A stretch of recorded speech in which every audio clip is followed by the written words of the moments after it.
Hi, Mass. Hey man, how you doing? Great. See you again. Nice. And thanks for finding time to have this chat. Again, I think it's always nice to have a conversation with fellow agency owners. And so maybe for those who never met you, if you could just briefly talk about your experience, agency you're running, and yeah, what actually is the things you're working on right now. Yeah. Well, thank you for having me. So my name is Mas Manima. I run an agency called Translate Culture. We're a digital marketing agency working with some of the big D2C brands here in the UK. And it came about because I used to help my wife with her Etsy store. This was back probably 2017, and I was blogging about it. And then the Evening Standard, London Evening Standard, picked it up and wrote an article on me. And then I was able to build a community that way, created a WhatsApp group, was just like doing free coaching, free sessions for like people. And then eventually, I think it was 2018, one of the brands in there was like, could you run our Facebook ads for us? And I did that and then decided to, go for the full entrepreneurial plunge in 2019 and haven't looked back since. Yeah.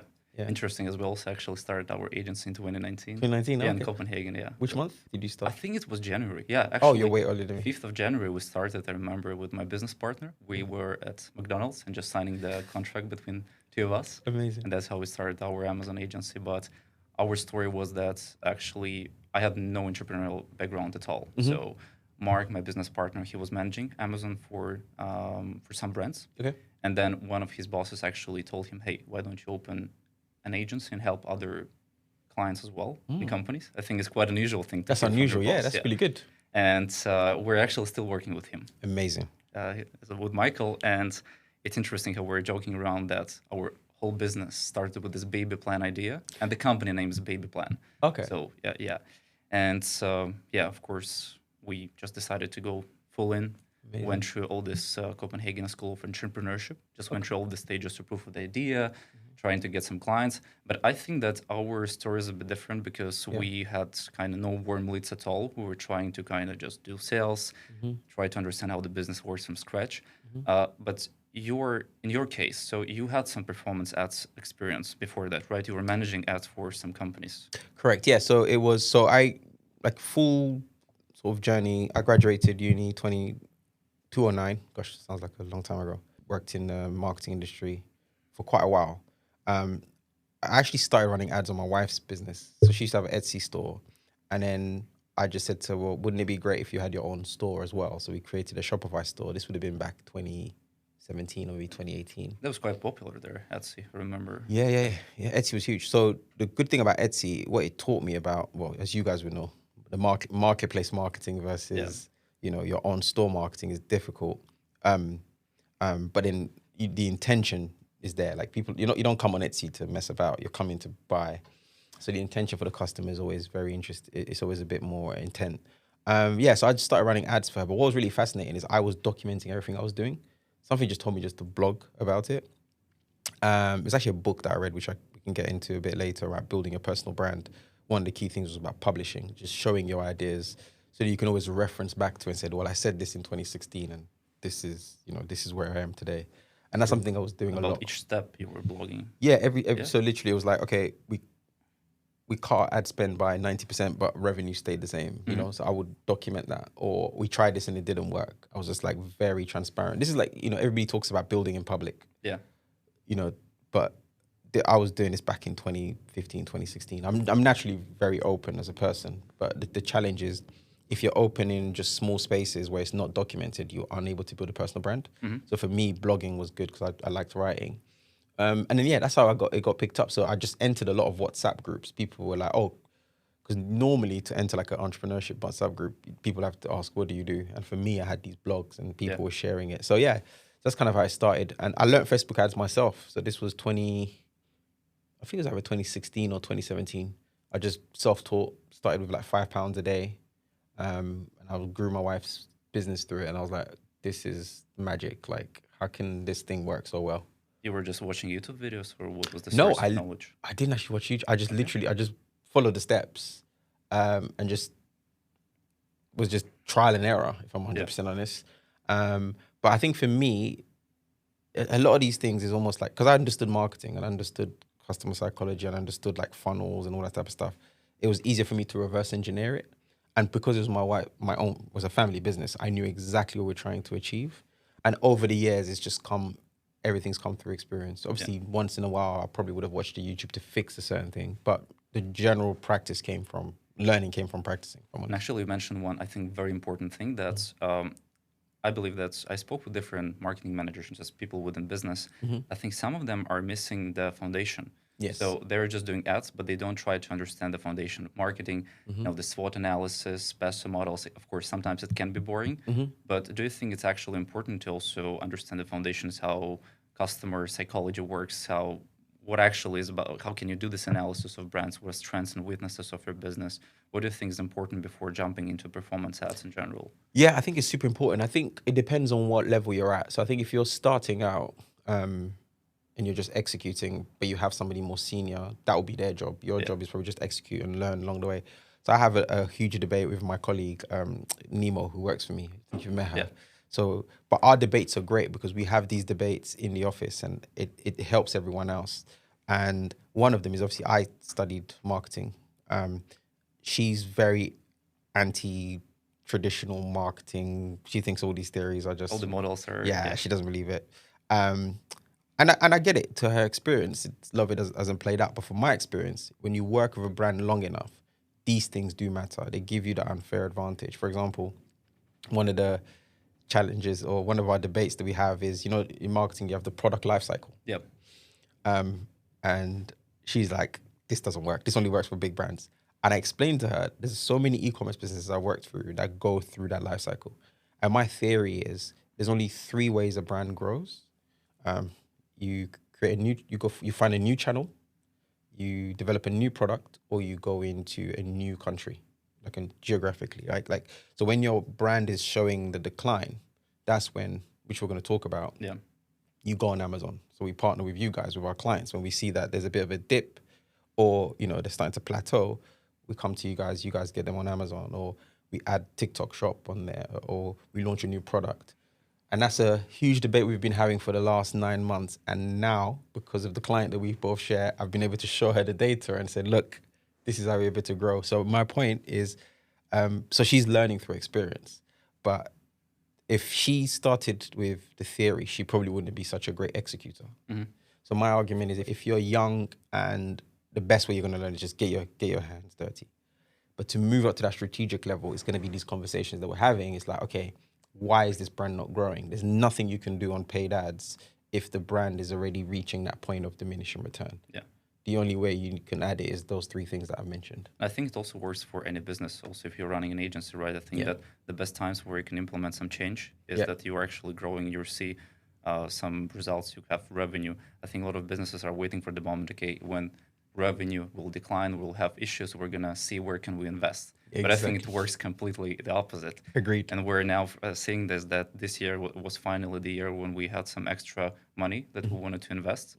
And we realized that if we want to keep the growth of the company, we actually need to do changes now. 100%. Because later, when you have some issues, let's say sales are declining, you get some clients that are just signing off, you have other problems to focus on. And it's 100%. So difficult to actually do the proper strategy for marketing and sales. Agreed. So I completely agree with you. But also the point about sometimes it's better to start with just executing. I remember for myself, I never had an experience working in the office. I never had experience doing ads. So we just started our kind of business with having 0 experience how to run it, without a lot of theories. Yes. And I also think it's something that helped us. 100%. Because I believe when I was in uni and there were some lectures about how to do the business, they were, just basic one. But I heard for some people that, okay, I have to learn so many things before I can get started. But that's not how it works. That's not how it works. I think business, it's impossible to predict it. You just start, and then that you're facing the uncertainty, you're facing the unknown. And entrepreneurship for me, just you're facing the unknown and you try to find a solution to the problem that you face. And there's no other things again.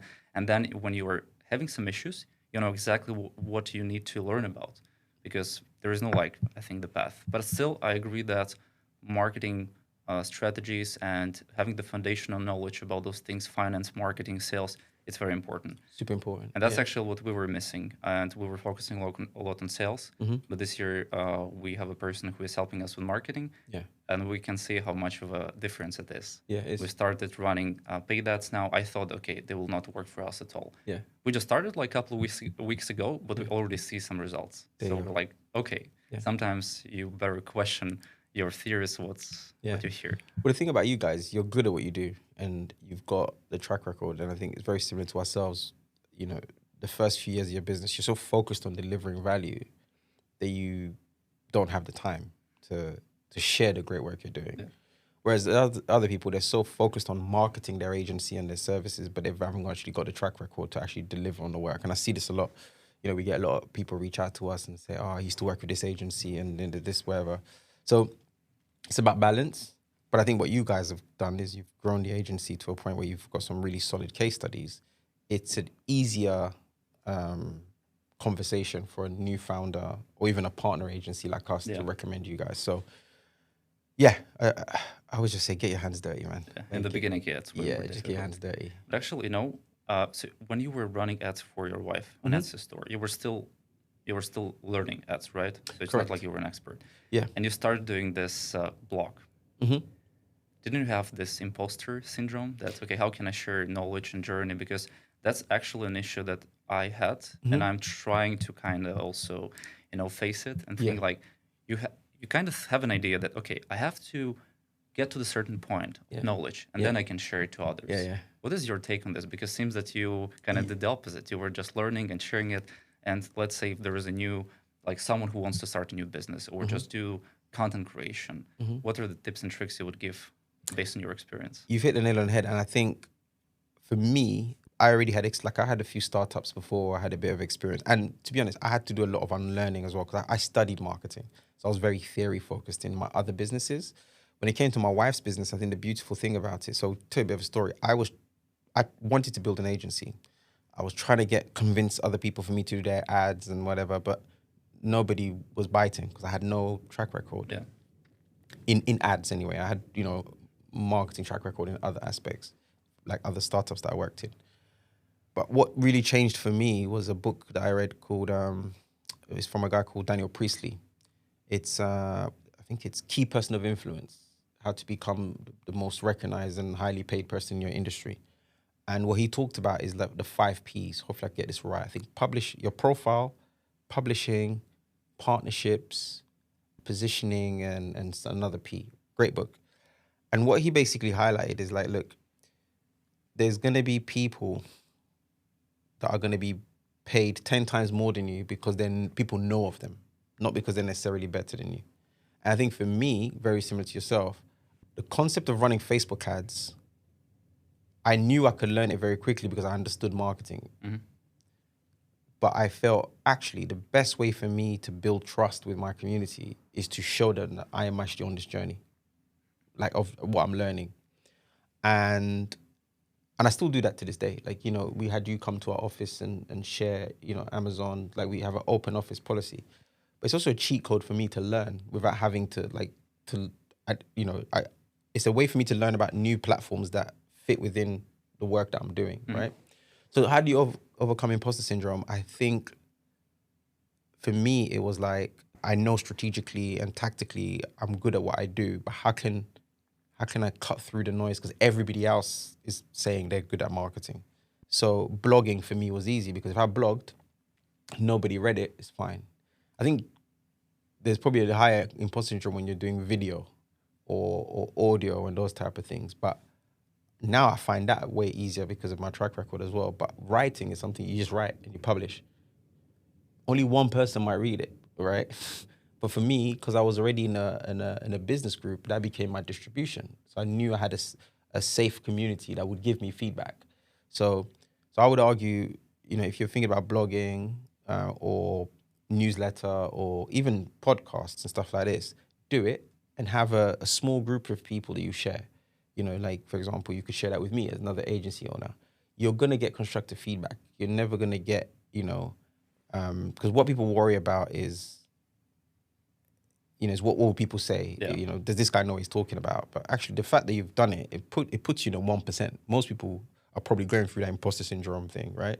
So for me, it was like, let me document as I'm learning. I feel that's how I build trust. Because even we spoke earlier this year about TikTok Shop. And I was very transparent with you that we're learning it as an agency. And we've been very open and honest with our clients. And as we're learning, we're becoming more experts on it. And it's like, actually, it's the same playbook. It's just on a different scale. So I think, just to answer your question, imposter syndrome is real because, you know, you watch other people like Gary Vaynerchuk or Alex Hormozi and all these kind of guys. I try not to compare myself with them because they had to start somewhere. Everybody has to start somewhere. So, but just to wrap up on that, I think it's fundamentally also understand why you're doing it. Like, is it ego or is it to grow your business? Because if it's to grow your business, it's probably worth doing regardless, right? So, and I think there is actually a huge issue nowadays that we're seeing, again, those guys like Alex Hormozi, and actually I like his content. And so I think there are a lot of influencers that are sharing a very useful piece of information. The problem nowadays is that we're just being surrounded with this old information. If you run a business, it has to be a million, I don't know, a year revenue. If you're doing videos, you have to get thousands, millions of views. And we're kind of seeing this picture where in order for us to kind of be successful, we have to get like a huge audience. But I think that's a trap because what I realized is better that instead of saying that I have to make a content that millions of people would watch, I think it's a nice idea, but if it stops you, you better just, hey, let me do something that 1 or 2 or 3 persons would actually just take a look and find it being kind of insightful. Yeah. I think it's way better compared to just, hey, let's do like $1 million business. Again, I just realized it when trying to reflect on this myself. yeah, and I totally agree with you. And also, as I was speaking about my colleague, she's now got a YouTube channel that's got like 50,000 followers. I think this is very applicable to you. When she was talking about freelancing, her videos would only get like 100 views. But when she started talking about broader things that are of interest of her ICP, her ideal customer, she's now getting 100,000 views. But what the difference is, the people that were watching the 100 views were more targeted because they were interested in freelancing. So you might do a video on Amazon and only 100 people are going to watch it, but one of them is most likely to be your customer because they're interested in Amazon. It's ICP. Yeah. Whereas if you do a video on entrepreneurship and you say something incredible and it resonates with so many entrepreneurs and you get, 100,000 views, 99.9% of those people aren't going to be Amazon customers. They're probably going to be a plumber or somebody's got, Facebook ads.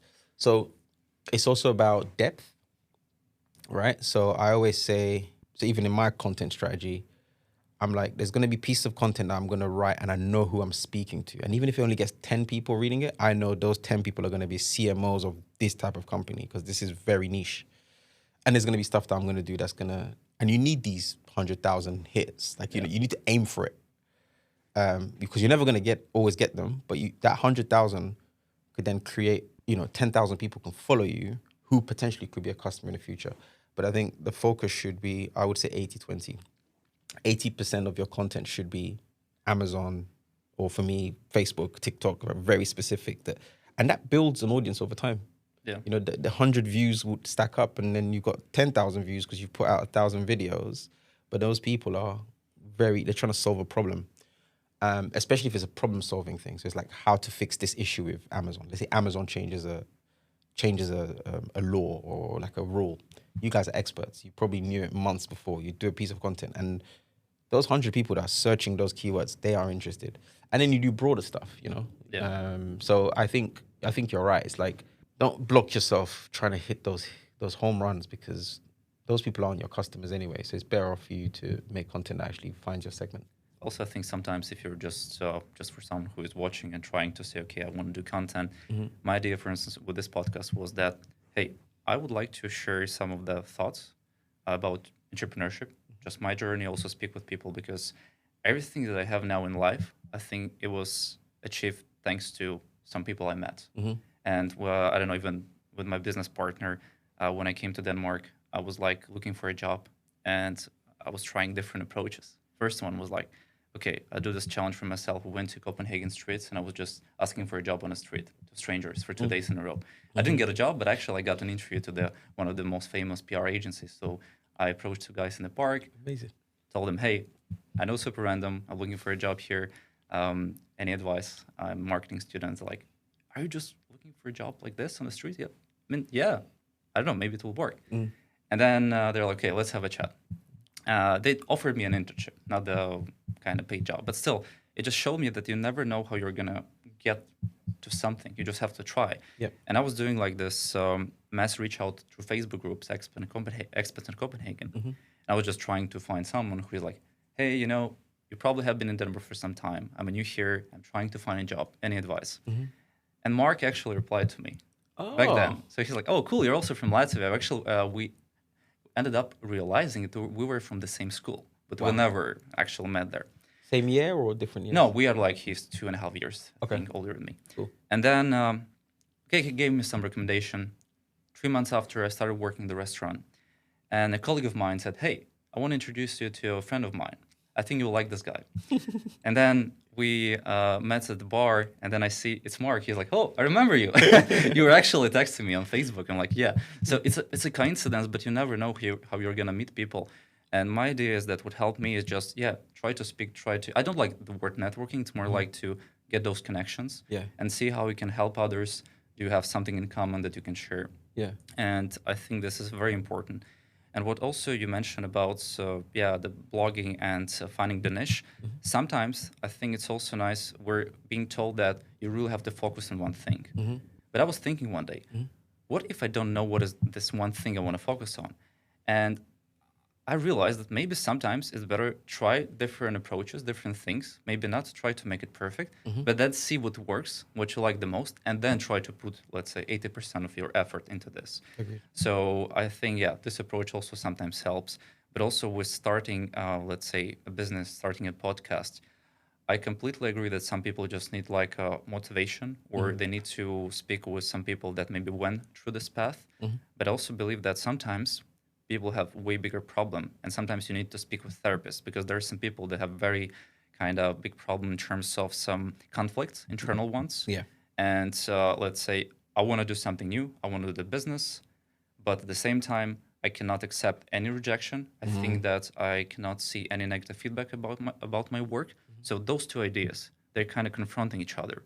And I would just advise for some people who are really, afraid of doing anything and for a long time and nothing helps, just maybe to also speak with therapists and try to, share this to others, because I think it helps. I agree. I think so, yeah. And a lot of it is, like you said, it's a mental conflict, isn't it? It almost sounds a bit of a contradiction that you're trying to build a business, but you're not willing to take rejection. Like, rejection is pretty much guaranteed in business. You almost have to develop the thick skin.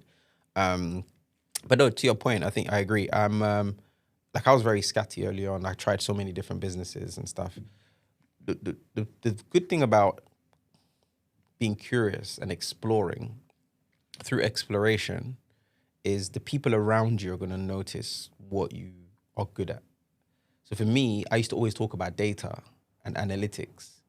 And my friend Andy pulled me up and said, Maz, you talk about data, you should double down on that. You're the data guy, right? Yeah, exactly. But I didn't think, because I was just doing. And I think especially for young people, like, if you don't have a lot of financial commitments, do everything. Figure out what makes you tick, And I think for me, I was speaking to somebody the other day and they were like, did you always want to build an ad agency? I was like, actually, no, I've always wanted to help people. And I had a skill, and that's the way I've done it this way, right? I'm more of a people person. Like, I just love working with people that have ambition. I want to try something and then see how I can contribute. So who knows? In 10 years' time, we could be doing other things, right? Yeah. But so it's just, I saw it as a vehicle of me being able to be of support to entrepreneurs that have dreams. So you were joining those WhatsApp groups, sharing some of your knowledge, but how the idea of actually opening an agency popped up? So how do you end up actually realizing that you want to do it on that scale as an agency? Yeah, so like I said, I was in this WhatsApp group. I created this WhatsApp group. I had a job. I was just down the road from here, actually. Was doing quite well in my career. So I was working in data and analytics. And, from one client, 2 clients, 3 clients, I got to about 6 clients while I was still in my job, and I was about half my salary. And I was like, well, what if I tried for 6 months? Just went full time. Like, I could match my salary and grow this thing. And I always knew if it didn't work out, I could always go back to my job because I had a really good, reputation and stuff in the organization. 2019, I and I was looking at the numbers as well. Like Etsy was growing at X percentage, Shopify was growing at X percentage, and I was going onto Reddit and people were asking about SEO ads. That's the biggest challenge that entrepreneurs were facing. So I kind of validated it with data as well, and plus I had clients. And then 2019, October the 15th. So actually, it's gonna be an anniversary soon. So I handed my notice in September, and I was gone by the 15th of October. And to be honest, I wasn't building it. I just thought like, okay, I'm just gonna freelance. Essentially, that's what it was. So for the first 6 months, it was just me by myself. And then as we got bigger, I had to start bringing in other freelancers and start hiring. It took a while. Yeah, definitely took a while. And I watched one of the videos that there was an interview by this about how you started the agency. You have it on your email. That Jake. Jake Humphreys. Yeah, he's. You mentioned in that video that you actually had a board almost from the beginning Yes. of your kind of agency journey. Yeah. But did you start a company alone, or you had some employees from the start? So with the hiring, how did it? Yeah, so I started by myself. So there was 3 friends that I was always having conversations with. You know, they were like, when are you going to leave to start your own company? Another friend who worked for Google at the time, you know, he would give me access to like, you know, tools and stuff like that. And then a good friend of mine who had a business as well. So when I launched it, they were all just like, look, hey, just keep us up to date with what you're doing. And then 2020, when lockdown happened, I just asked them, would you want to be on a board? Like, let's just have every 2 months, we just check in.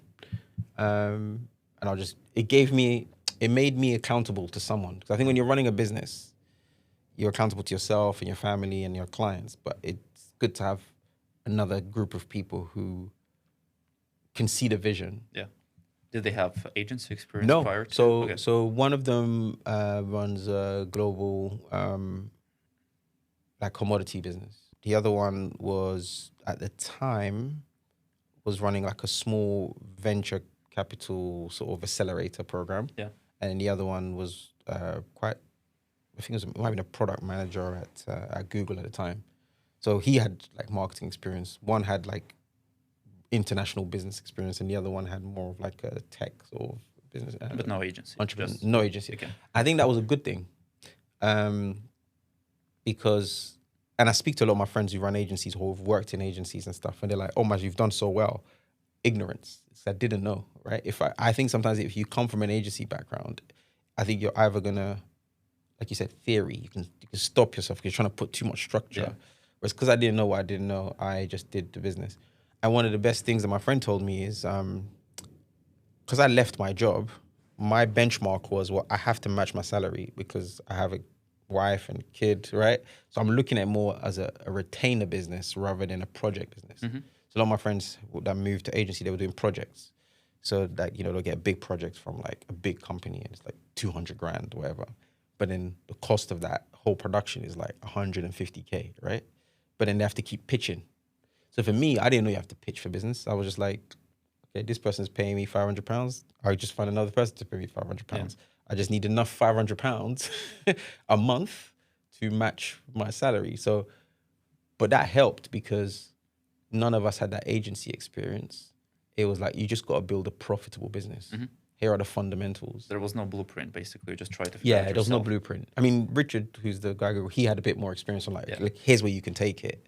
But for me, for the first 12 months, like I just need to be able to continue to pay my bills and grow the business and so forth. But I think it's helped me because it's meant that I've now built a strong foundation financially of the business that now we can start going for those bigger clients. You know, you might work with a big brand, do a big campaign, you know, big budget, but then you're not always having to pitch because if those business opportunities aren't there, we still have our retainer clients that keep us in business. I agree. I think that at the beginning, it also helped us as we had no kind of blueprint, how to do the business, how to do agency, actually, business. And again, you have no rules. You just do what you think should be done. And then you face those things and you're trying to find a solution. I think at the beginning it helps.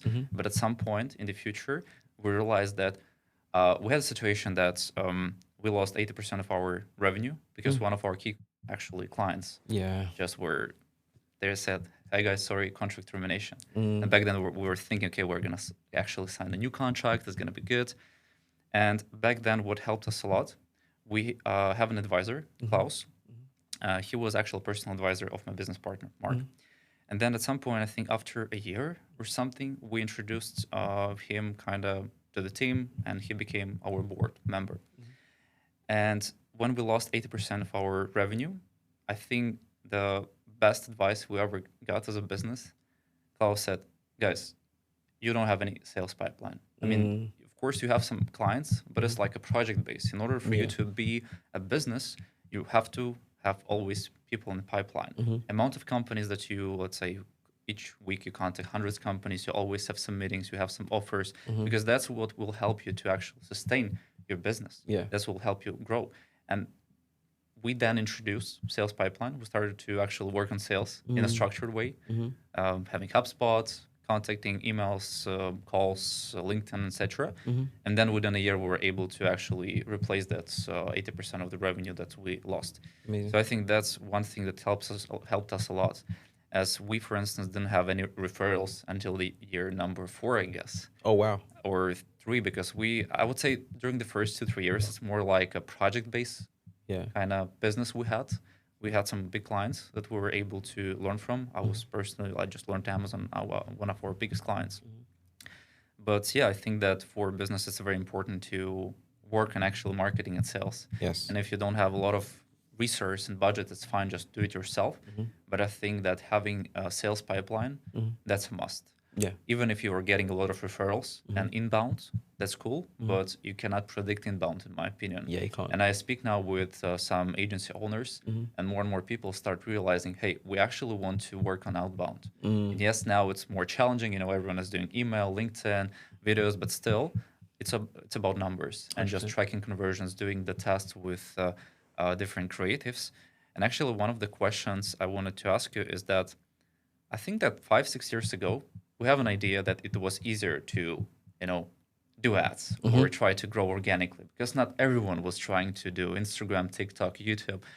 And again, for me, but I'm in that bubble, seems that everyone is kind of doing ads, everyone is trying to grow a personal brand. Yeah. And you start thinking, okay, it's probably way more difficult than before. And there are less opportunities how to grow your business. Yeah. Do you agree with this or not? That's a very good question. Are there less opportunities? There's definitely more competition. I'm always quite optimistic. I think there's always loads of opportunities out there if you are delivering value. For example, right now, if you start a TikTok shop agency, you'll probably do pretty well because everybody's talking about it, right? Whereas you guys are the bread and butter of e-com. Like Amazon is, Amazon's not going anywhere. Not the blue ocean. Yeah, exactly. It's not going anywhere. And people don't want to do it because it's a lot of, everybody goes to the shiny thing. So it really depends. So if you're an agency owner, I think to your point, just to take a step back, we've barely done any outbound. And for me, my wife had to tell me off on this, because people used to be like, how comes you're growing? I'm like, yeah, we just get inbound. She's like, that's great, but don't let your ego, there's no reason to not do it. It doesn't take away from it. I think for me, maybe the challenge was always, I wanted to make sure I've got the strong team that we can, if we want business, that I'll be comfortable that we can grow. So it was more of an infrastructure thing. So when I sat back, I was like, what is it? Is it ego? Actually, no, it wasn't ego. I would love to have more business, right? Yeah. It was more that I wanted to make sure that I could have the infrastructure to scale properly. Anyway, so we're looking to figure out how to, maybe something we can borrow from you, your strategy, but how do we do more sales and stuff? I would say with the personal brand thing, goes back to that point I made earlier, know who you're speaking to and just be problem-led. Like, rules are changing, things are coming. Like, if you become the guy that always answers the keywords that a typical ICP would search. So for example, if I wanted to work with, let's say here in the UK, there's a law that's changed around fatty foods. So like you can't advertise, McDonald's, all these kind of, they can't advertise the food. They can only do brand stuff on ads, but they can still do billboards and stuff.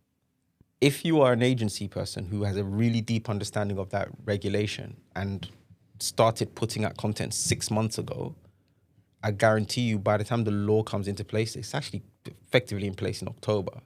But January is when it's in place. You'll clean up. Same thing happened with GDPR, right? I don't know if you guys had the data protection thing. You would have, because it's European law. So, sometimes you have to follow it. Yeah. So many people cleaned up because they were like, "Oh, we are data experts," and all that kind of stuff. So I think if you just focus on finding the most common problem that your customer has and you speak to that, you'll cut through. And obviously, if you've got a track record, it's so much easier. So for me, I'm fortunate that we've got a huge track record. Every event that we've done, we document it. You know, we were the first agency in the UK to have an event at Meta's head office, right? First agency ever, which is incredible because we had such a big community. You know, we brought the community to the office and they were able to share new features and stuff. We've got that documented, right? We had an event. We were actually probably also the first agency to have an event at TikTok. But that came off the back that I built a relationship with the person who was, from Facebook, from Meta, had moved on. So we've now got so much content.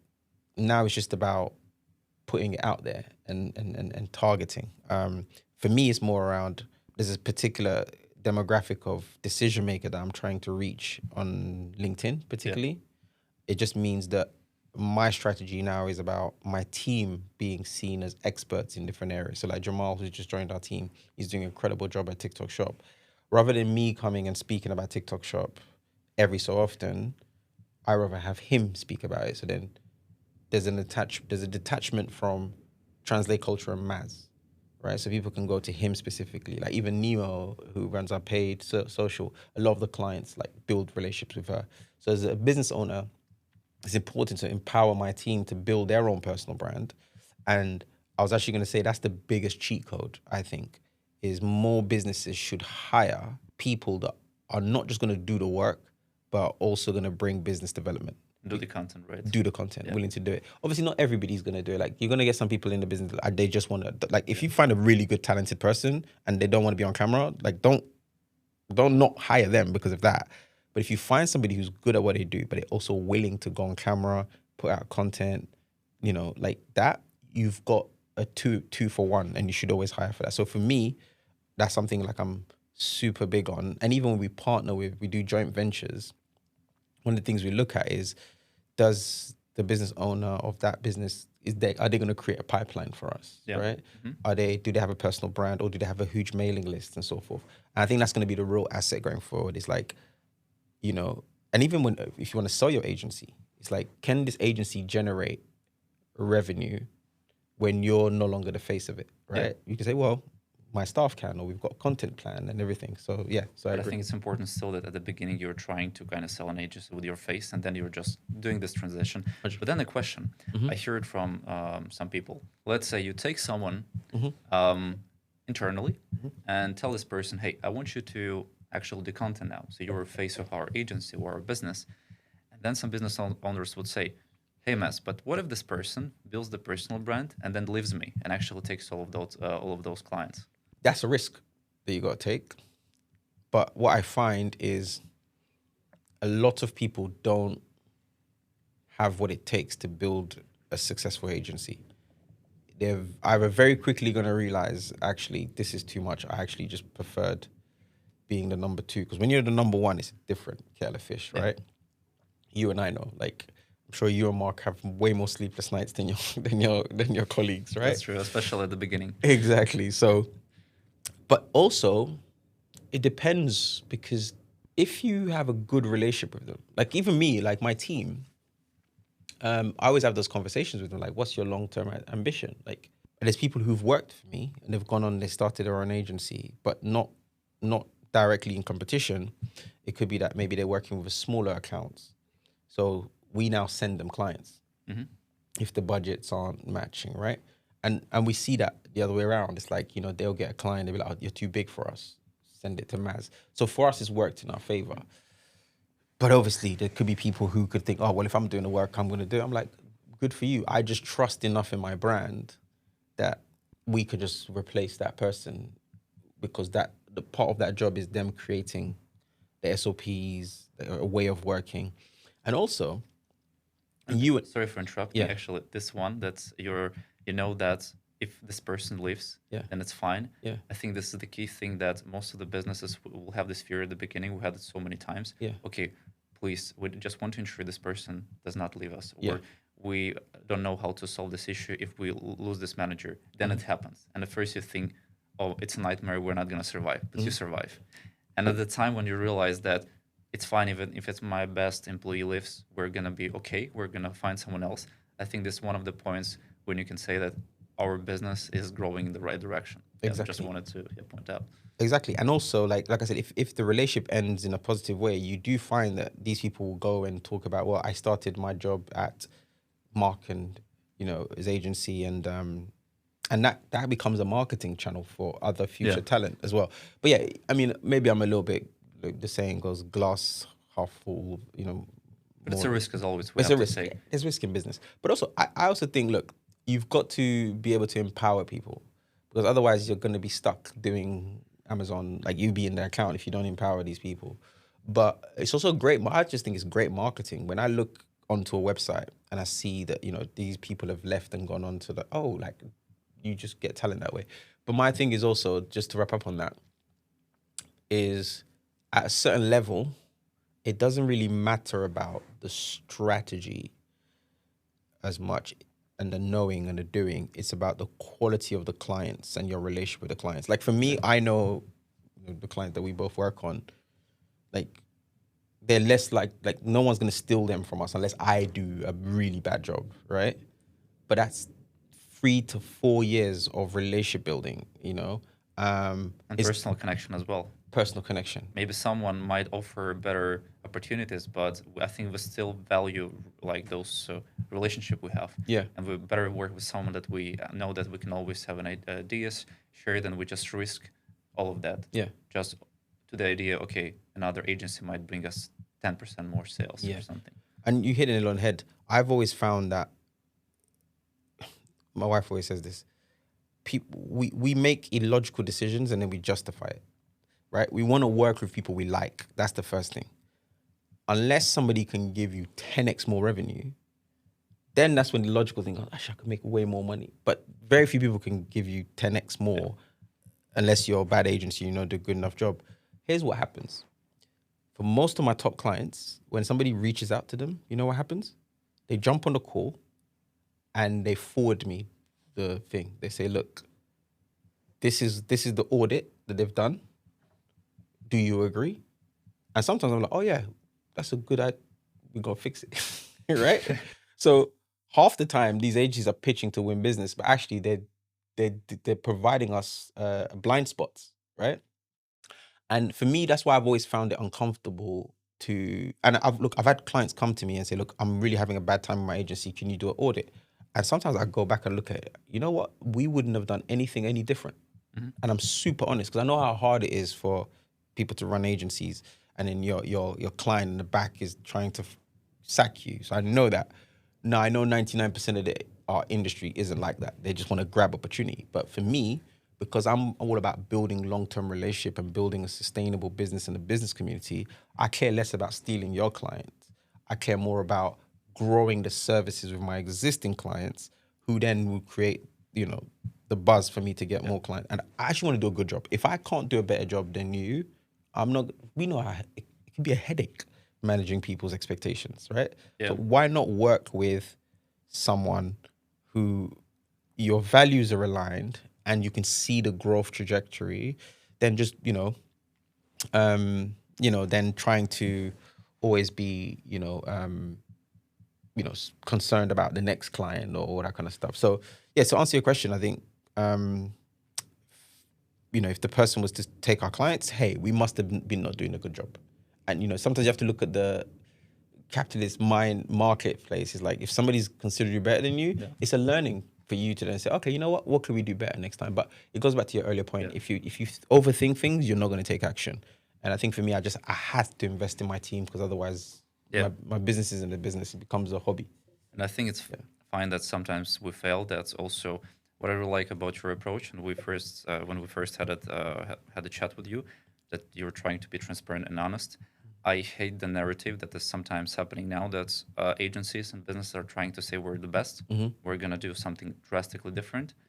to be honest, I hate it. I really respect people who are just being transparent. We had some cases where we failed, where customers were not satisfied with our service. Sometimes it was due to actually the product. Sometimes it was due to the thing that manager maybe didn't do the great job and we had to change something, but it just happens. And I think that it's important not to be afraid of that, because if you are, if you're thinking that you're always going to be amazing, I mean, maybe Yeah. you are, but But chances are you're you're not. going to face some Yeah. problematic 100. phases where you just have to accept it. Yeah. So I agree that being honest, and the same as about with employees. And actually, one of the things that really was interesting for me, that when you mentioned that, hiring someone, motivate them, and also you have a big focus on culture. So probably something that's you're having a lot of conversations, as I know you had those actually cases where your wife were interviewing people to Yeah. see Yeah. if they're actually a good match to your culture. Yeah. Maybe what is your take on that? Why do you think it's important, and how do you actually structure it internally? How do you ensure that people understand the culture of your company and that you're on the same track? Yeah, no. I think for me, when I started my business, I went on a walk and I was like, what kind of company culture do I want to build? And it had to be true to who I am as a person, because look, conflict is not bad in business, but I think you don't want conflict on values.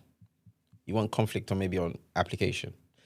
I mean, Jeff Bezos got that famous saying is like, be stubborn on your vision, but flexible on the details. Like, to your point, it's like, you don't want to overpromise and this is where we're going to go. It's going to take us 20 years to get there. Yeah. But how we get there, we should wake up every day and take a step. So for me, the value of the culture is so important, is because I'm naturally like a very open person.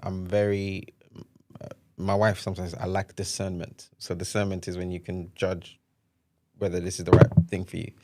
But it's worked for me, right? Because it's not like, it's business. It's not detrimental. Like, if somebody does something behind your back in business, hey, look, it's whatever, right?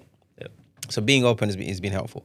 But my wife is the opposite. She's very like, so she matches, she gives me balance. And it's more, what she really looks at those company values. Because I might see somebody and be like, this person's really good. They know what they talk. Like, I want to hire this person like tomorrow. My wife then looks at the company values that I set, because sometimes in that moment I'm losing focus of the company values. I'm looking at the business opportunity. Maybe we got clients that we need to resolve and I need this person tomorrow. She would just figure out, would this person work well with Maz and his clients?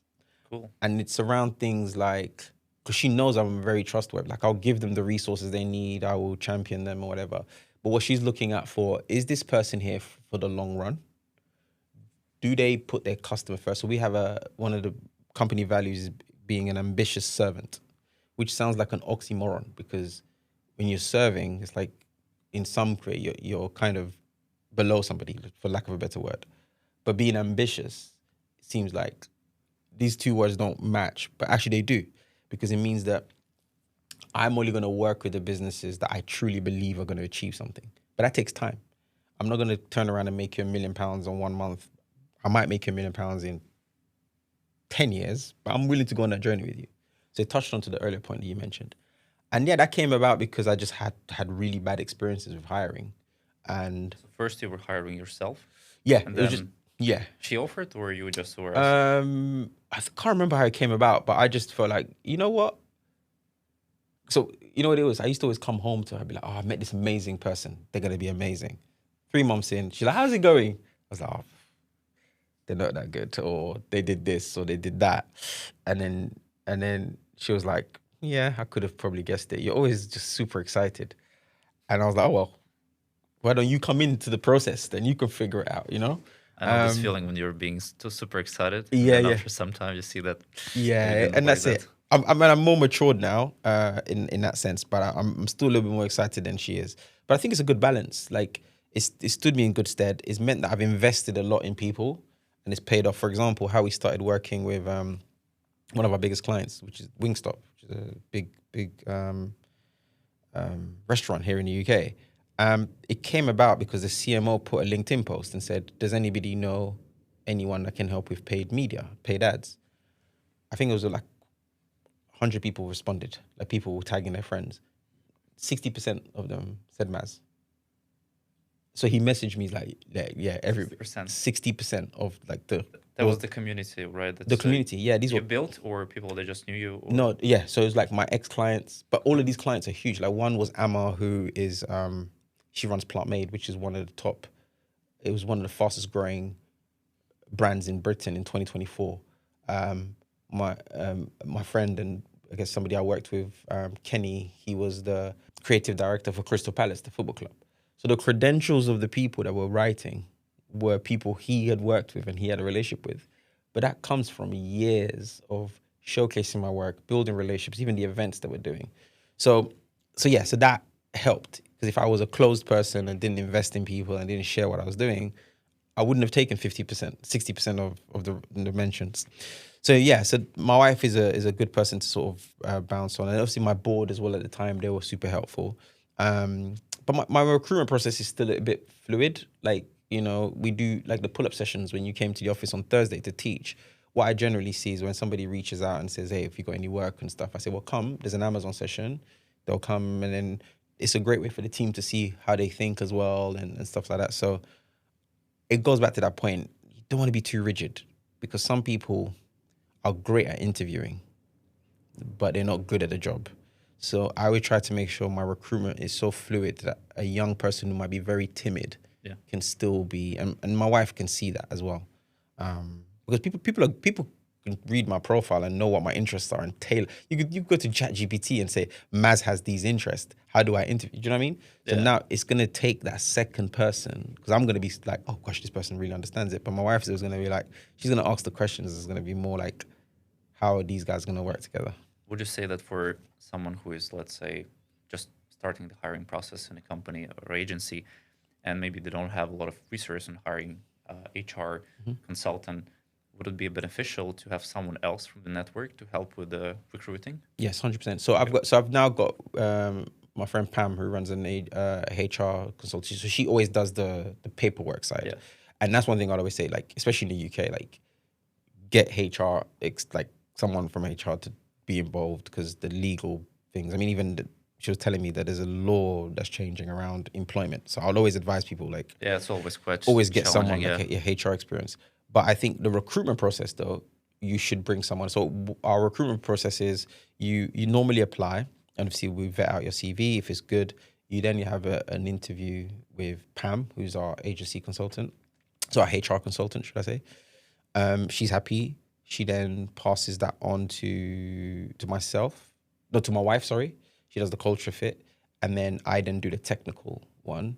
And usually on that technical one, we have a client on the call as well, or one of my board members. So there's always someone else to just make sure, like, is this the person I'm going to be working with, and all that kind of stuff. So our clients are always super interested to be in it, because they get to ask questions as well. Interesting, even bringing the client to that call. Yeah. I remember I had one mentor, and she told me that what she was doing in her company before that, when they have a new potential candidate, they were asking team members, do you think you would be comfortable with having a flight with this person and speaking for 60 minutes in a row about life and etc.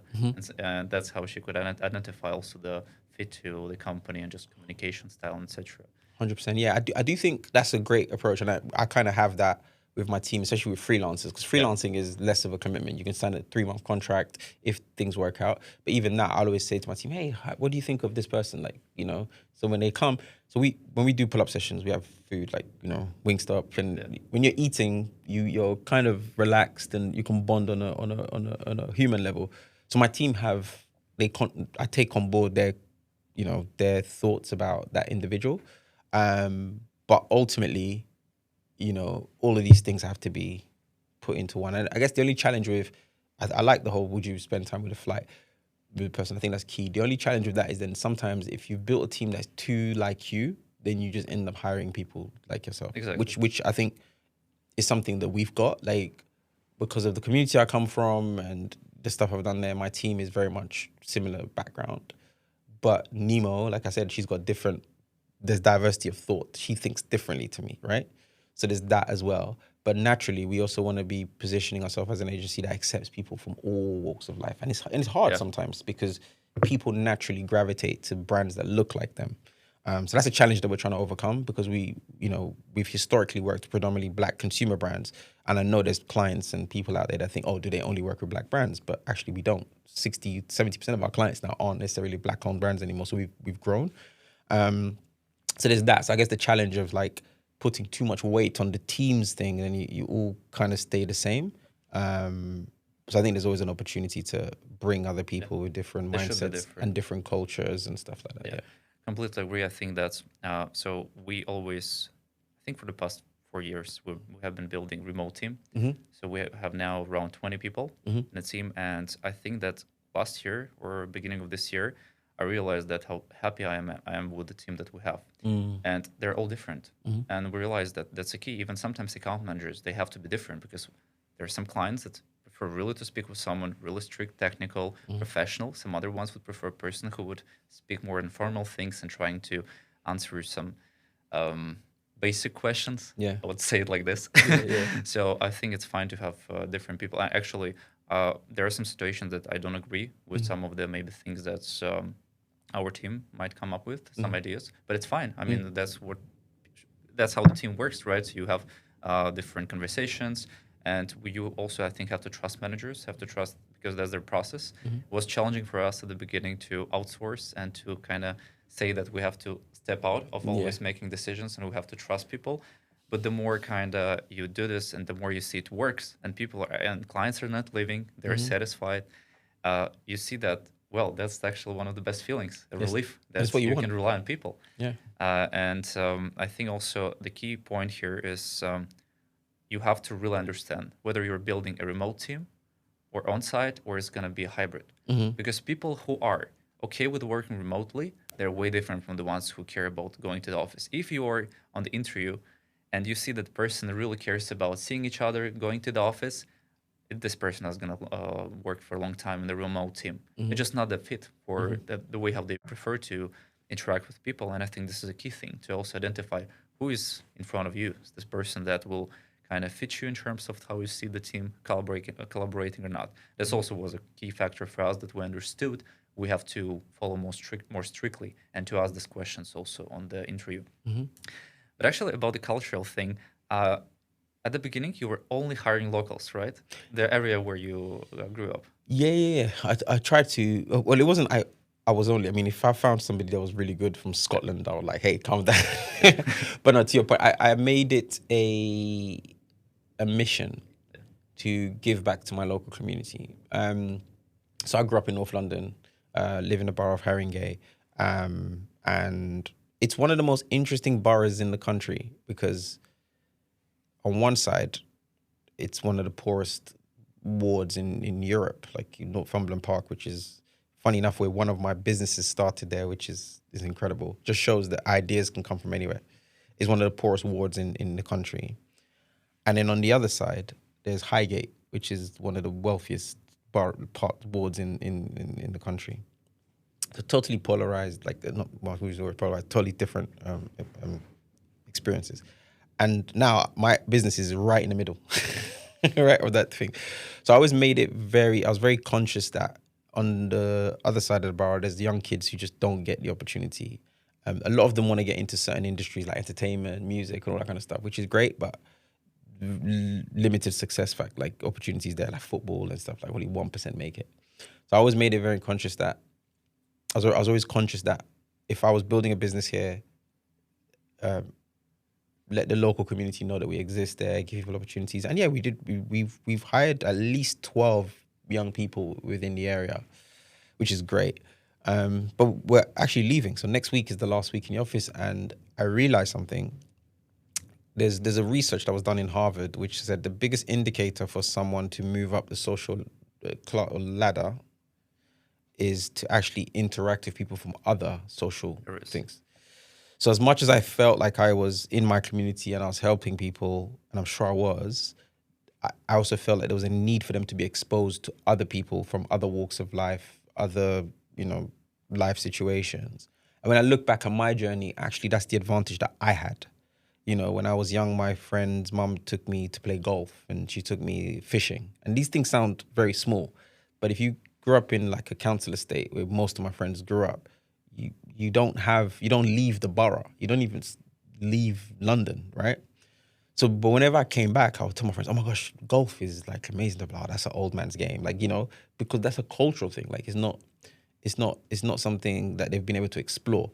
So, and then I went to uni, and when I went to university, I realized that my friendship groups became different, right? So now I'm more on a mission on like I need to be in maybe in environments that even make me uncomfortable, but then showing that courage to my community that actually you can go into spaces. And that, the way you're going to grow is by being amongst other people who have different views. You can still stand on things that you truly believe in, your values, but also be open to be challenged on it. So, but yeah, so that was always something I've always wanted to do. And I think I've done a good job doing that. But then I felt like for us to go to the next level as a business, not just for me personally, I have to be uncomfortable. I need to not just walk down the road and be in my office. I need to get on a tube and go, to Oxford Street and meet clients and build relationships. And just to wrap up on that, what was really fascinating is the moment I made that decision, I told my team, everybody was shocked. They're like, Maz, you're going to leave Wood Green? This is your community. I'm like, it still is my community. I still live, locally.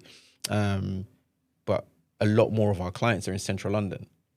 So it makes more sense for us to be there. So yeah, so that's where I am at the moment, is just kind of trying to get myself and my business and my colleagues out of our comfort zones. I think that when you're feeling that something is uncomfortable and you're doing something new, that's the right thing. That's the right development. I fully agree with you that changing location sometimes is the key factor. Visiting different offices, meeting new communities. Again, you're getting a lot of business through just connections. And that's also what helped me personally. Just, again, flying around, being in the UK, in Denmark, in Latvia, where I'm originally from. Even like in the UK, one of the goals that I wanted to spend more time here, just also to build a connection with you and to spend time, understand better how it works here in the local markets. And this is one thing that people underestimate, I think, the power of this. Sometimes going to the bigger city, oh yeah, it's super expensive, yes, but you're paying price for something. 100%. So I think it's always you have to understand what is the goal with this. And the more you try, the more there is a chance you understand better different markets, how they kind of react, and where you can actually put more focus later on. But just to summarize the thing about the culture, one question: do you have any story where you changed a life for someone, some locals that, let's say, you hired, he or she joined Translate Culture, and the life just changed? And I mean, I've heard feedback from different members of the team. I've had like some really incredible messages at late night. Somebody saying, "Thank you. You've changed my life because you've introduced me to this person," which for me was very emotional. Because it's like you have that intention, but you don't, until it's actually realized. You don't really understand it, how the impact can really affect you. And a number of them have said a few things. I mean, the most interesting one was Nemo in my team. So she was a final year uni student. My friend who was on my board went to speak at her uni, and she was meant to find like an industrial placement, which is like an internship while you're in your final year of uni. And she decided to message me on LinkedIn. And then, she's been amazing since she's been working with us. And then, went to a team dinner, and she disclosed that, when she saw my friend Andy, that's the first time she heard about Black women entrepreneurs that were doing well. Because a lot of the clients we were working with, she bought their products, and she didn't know that we worked with them. yeah, So for her, because you got to realize she started e-commerce when she was 14. 14. She learned everything herself, and e-commerce is it's predominantly men. There's very few young black women in it. So for her to see that there was an agency that was working with these businesses and getting that feedback for her was amazing. Like, she felt like she could belong. So that was really interesting. What was her message? Her message was, I can't remember. It was something like, "Hey, Maz, I love what you're doing and stuff." And she basically said, "I would love to, come intern and learn from you." And like I said, a year later, then she disclosed that she's grateful that I had responded. And it was so funny. It was a week before Black Friday, and I was desperately looking for somebody. And so I messaged her, and I looked at her profile. She'd run ads already at 14. I said, "Send me your CV." And she wasn't expecting me to respond because it was Black Friday. Yeah. And then went through the interview process. My wife met her, loved her. She just felt like she's the right fit. Our HR, Pam, met her, loved her. I was like, she's the right fit. And she started in February 2023. Yeah. Yeah. I like that actually she was proactive and she reached out. And I Yeah. think this is sometimes I do presentations for students that are, trying to see what to do in life. Again, I'm not saying I figured out everything, Yeah. just sharing the journey. But one of advice I always tend to give to people, don't be afraid of being proactive. Oh, there is no job opportunity at this company because there is no job post openings. Such doesn't matter. If you're interested in this company, reach out. Yeah. Reach out, talk, and show yourself. I mean, this is how you can actually get to the opportunities you never even dreamed about. Sometimes even inviting people for a coffee chat. Yeah. I did it actually here in London. I did it in Riga when I came back from Latvia.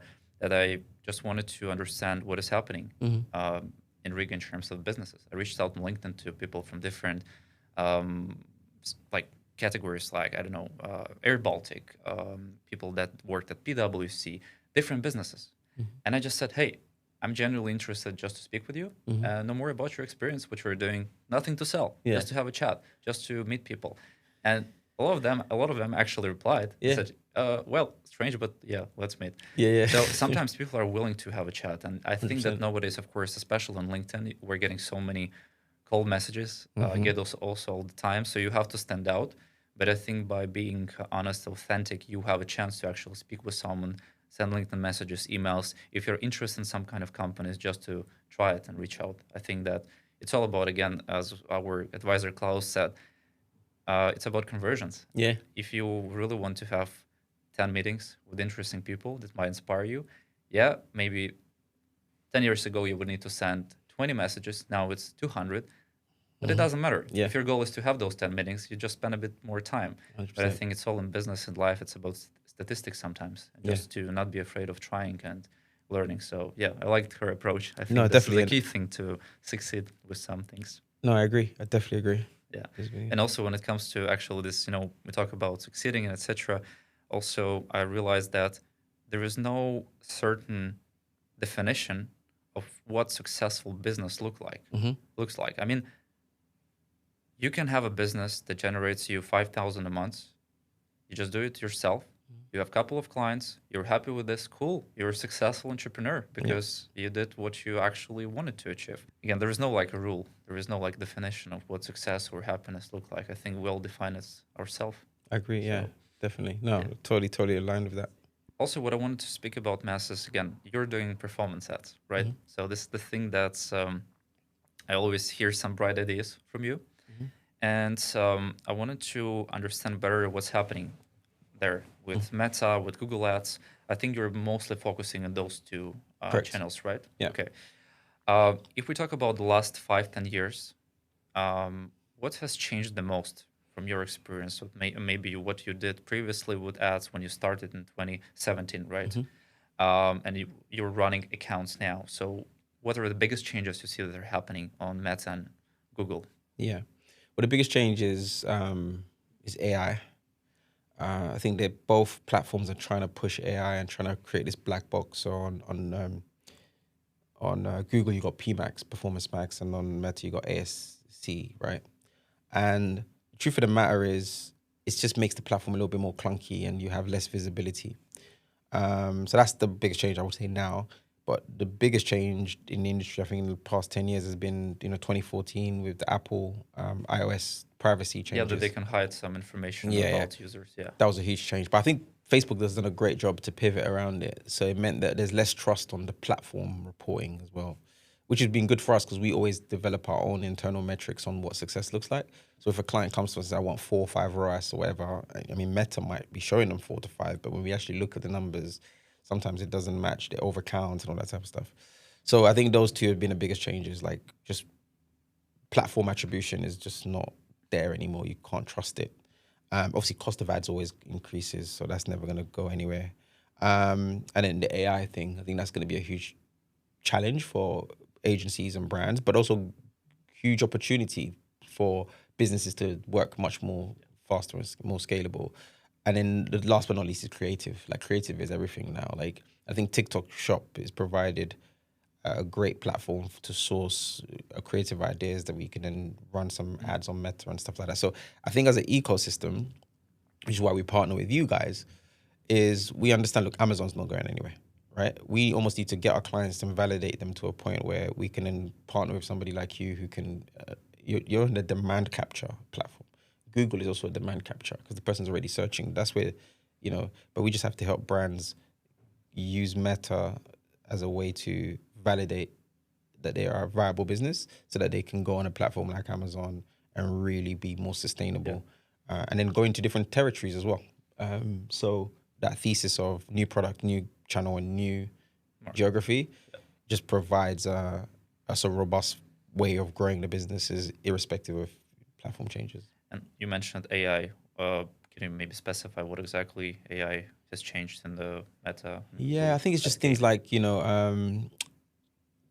so now most businesses, you go broad, you don't need to do like a lot of targeting, especially when you've got a small account, obviously you might need to, but if you've got a big account, you've got data, you don't need to say, oh, I'm targeting women of 25 to 40.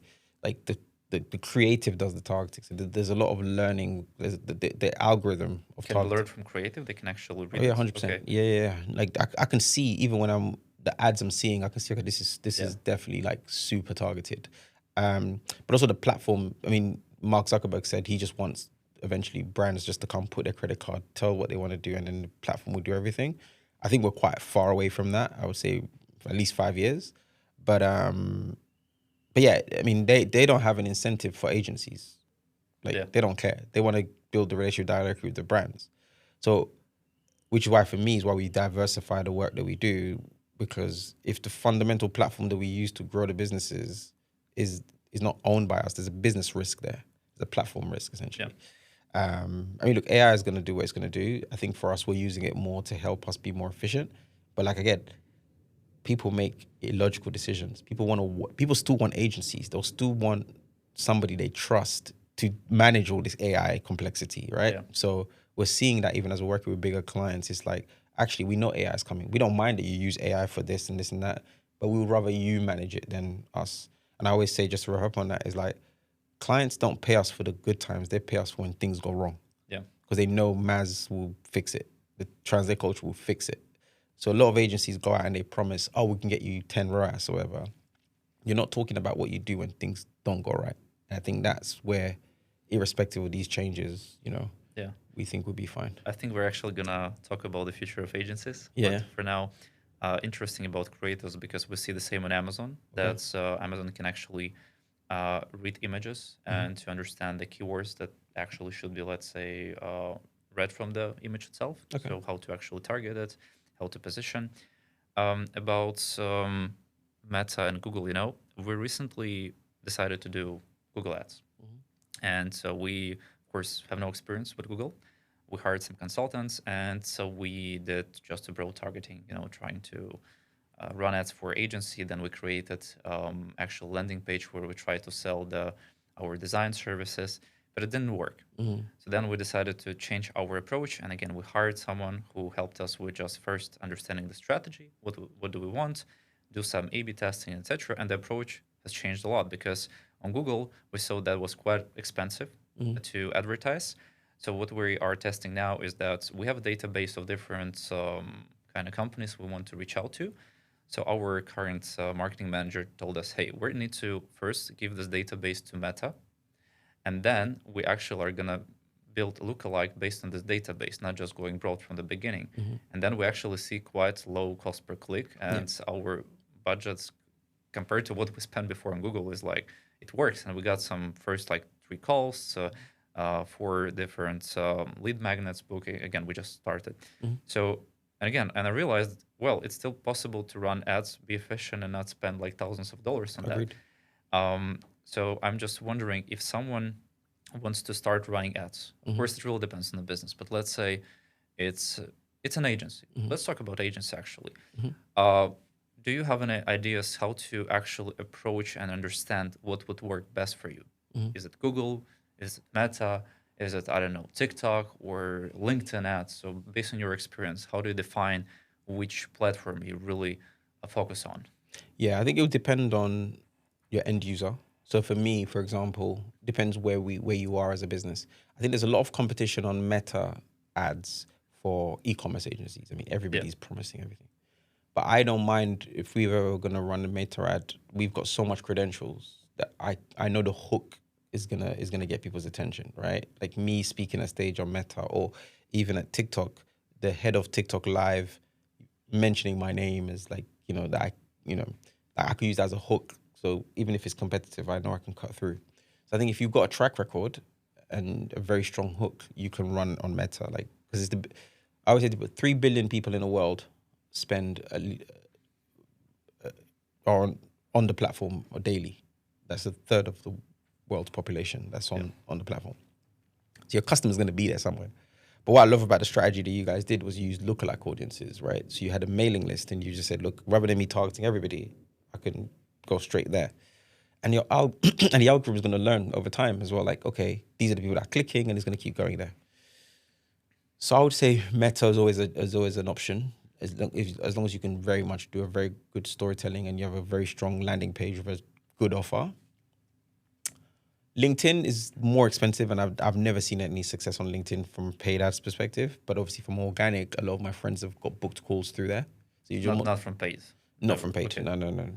It's just expensive, but because it's so targeted. Like I can literally say I want to CMOs of this industry. It's like super targeted, and plus, not many people click LinkedIn ads. So the in-mail, I never did it myself. Yeah, the in-mail inbound thing could work. The DM, but then people get loads of them now. So it can be part of a strategy. YouTube is a good one. YouTube on an organic side, if you're just solving problems, and like sometimes it's even like, I know there's a guy called Ben Heath. He grew his agency here, and all he was doing, he had videos showing you, here's how you set up your Facebook ad account. Here's how you create your pixel. Now there are a lot of those types Now there's loads of those guys, exactly. And you just build trust over time. But I always say, look, once in a while you might get a big hitter, but mostly you're going to get small businesses that are starting out. Where I am at the moment, I'm trying to speak to CMOs of brands, not that they just want paid, they want culture, because we do cultural marketing as well, right? So those types of marketing for me are a little bit more investment. So we do events, like breakfast dinners, and then you invite CMOs and then you invite them to learn. Those are the things that we're going to start looking at. Just the stage where we're at, we have to put that little bit more investment. But it might cost $5,000 to book somewhere nice in central London. And through my network, I could just reach out to the CMOs and be like, hey, we've invited this person who's maybe an industry leader in AI. Because I know that's the topic that every single CMO is trying to figure. How do you use AI in marketing? So there's that. That's more like if you're trying to go for enterprise, if you make that investment, you might spend $5,000 and nothing happens. You might need to do it 10 times, but then you might close one client that's like on $100,000 a month retainer, right? And YouTube you mentioned, so it's more like organic, because as I know, ads on YouTube are not that perfect yet. So you cannot just you kind of try to grow the video organically. If it's not working at all, then you try to do ads, but it's still not that developed as Meta and Google. I don't know why, to be honest. Well, it depends. I think for e-com, we've done some really good strategies in America where we use as top of funnel and we send them to a landing page, or we use as a way to build up a mailing list. But for e-com business, probably not. I mean, you could target based on keywords people are searching, but I say just do it organic, because if I did a video that was all about a specific thing about Facebook ads and only 10 people watched it, I know those people, their search was very specific. So from an ads perspective, Meta, number one, but you need lots of credentials and you need to cut through. The quality may not be great because there's going to be a lot of what we call tire kickers. People that kick the tire of a car, but they never buy the car, right? Yeah. But I'm just thinking, because we've never done a lot of outbound. I'm only giving this advice based on service-based business that we've run ads before. Yeah, Meta's still the best, just because of volume. Obviously, you need to nurture them. And also in terms of creatives, I see that user-generated content performs very well. We now just launched ads where it's not a perfect setup. It was just a couple of videos where me and my business partner were just talking to the phone, walking around the city, saying that, hey, we can help with this, and that. They work. So, I mean, I think that's, of course, it really depends what type of audience you're trying to reach, right? But how do you actually find ideas for creatives? So let's say, of course, it can be e-com, it can be service business. let's say I want to start doing ads and I just want to explore what are my options, what is Mm-hmm. actually working right now in terms of creatives, hooks, Mm-hmm. how to actually explore it. Yeah, I think you've almost got to realize when somebody's on on Instagram, they're not wearing they're most likely not wearing their entrepreneur or business owner hat. They're wearing like, I'm just at home scrolling. So your hook just needs to be just as engaging, right? But you've got to build trust very quickly. I've seen some really good ones. I mean, some of them are just like people talking on screen and say, and it could just be like, do you want to grow your revenue by 2x? Like, you sometimes just go very direct. And funny enough, I always see my clients forward me ads from other agencies, which is good because it's almost like, okay, This works. that got your attention. And a lot of it is people promising creative. So we've done very well for the past 4 years. The first 4 years of the business, we never did any creatives. We only did media buying. Now we obviously do creatives as well, which a lot of people are shocked with. Is like, how could you be an agency and not do creative? That shows how much trust we had from clients. But the creative side, for me, is easy because I actually am very good at storytelling, right? So I'm loving the fact that this is in because I know we can win because I really do have a deep understanding of customers. So I think, yeah, just you got to realize the psychology of the person at the time. Like, what's the biggest pain point? And if it's AI, lead with that. If it's and sometimes it's also, if they're on Meta, they probably know about Meta ads. So you could say you could actually create Meta as the enemy in your ad, right? It's like, stop wasting money on Meta, come onto Amazon. Like, look, here's £10,000 invested in Meta ads versus £10,000 on them. It's like Show really what kind of they're missing show out what they're or missing out on. Yeah, or so they there's waste on. and I'll test all of them, and then also what I love with some of the best ads I've seen from agency owners is they qualify you in the creative. So they'll be like, da, da, da, da, da. If you're making less than £10,000 a month, apologies for wasting your time. But if you're 10,000 plus, sign up. Now most people will just okay, soft qualify. There'll be a few that will still apply to learn more, but that could be a hook. Yeah.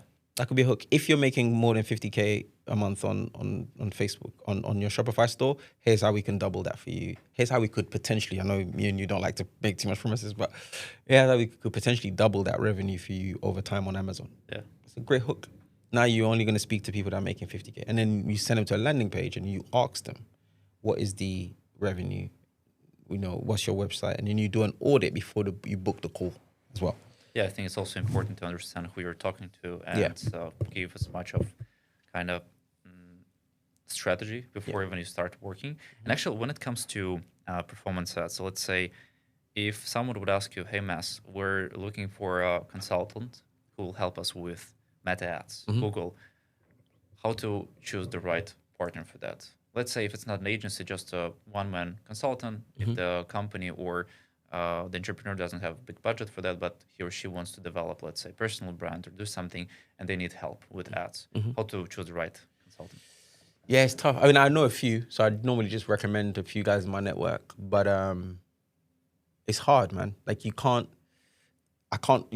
always vouch for other people's work until they work with them. But I always say, honestly, even the event we did with Lloyd's, I said a statement. I believe running meta ads should be a fundamental skill that every entrepreneur should learn.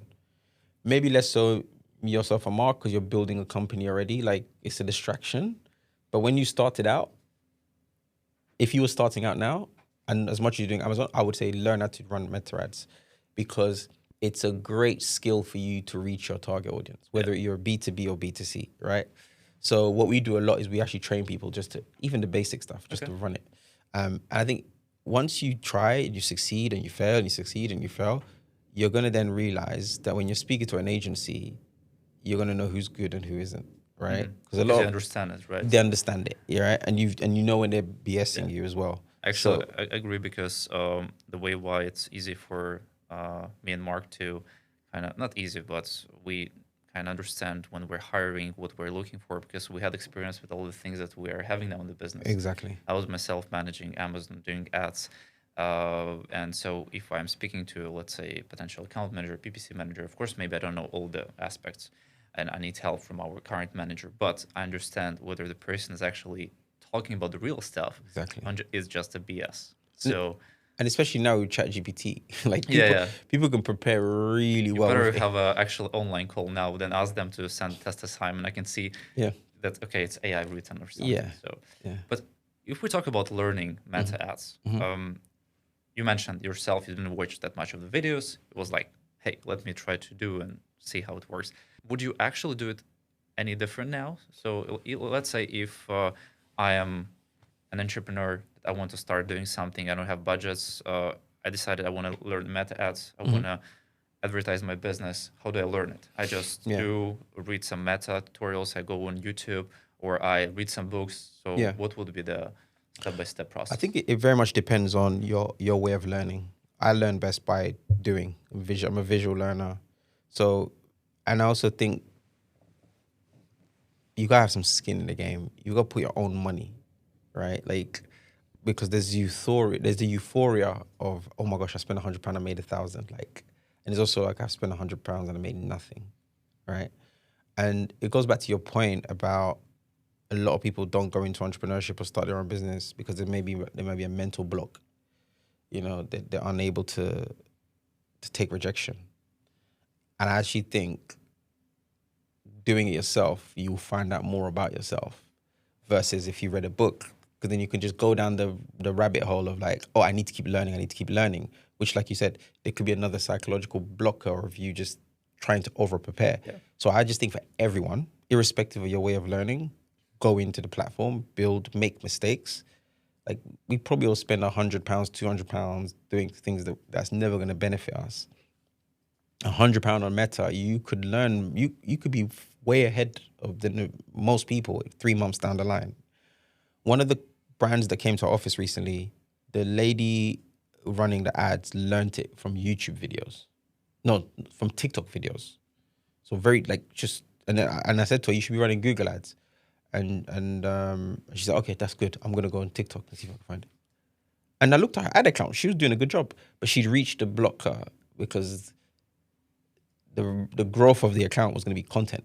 And we advised that, look, the structure, you don't need to change anything. You just need more content. And this is, like, we looked at one of the ads and we was able to say, oh yeah, change this, change this, change this. Like, why'd you say that? Well, I can see this data here. That comes from experience, right? So I would do exactly the same. Yeah.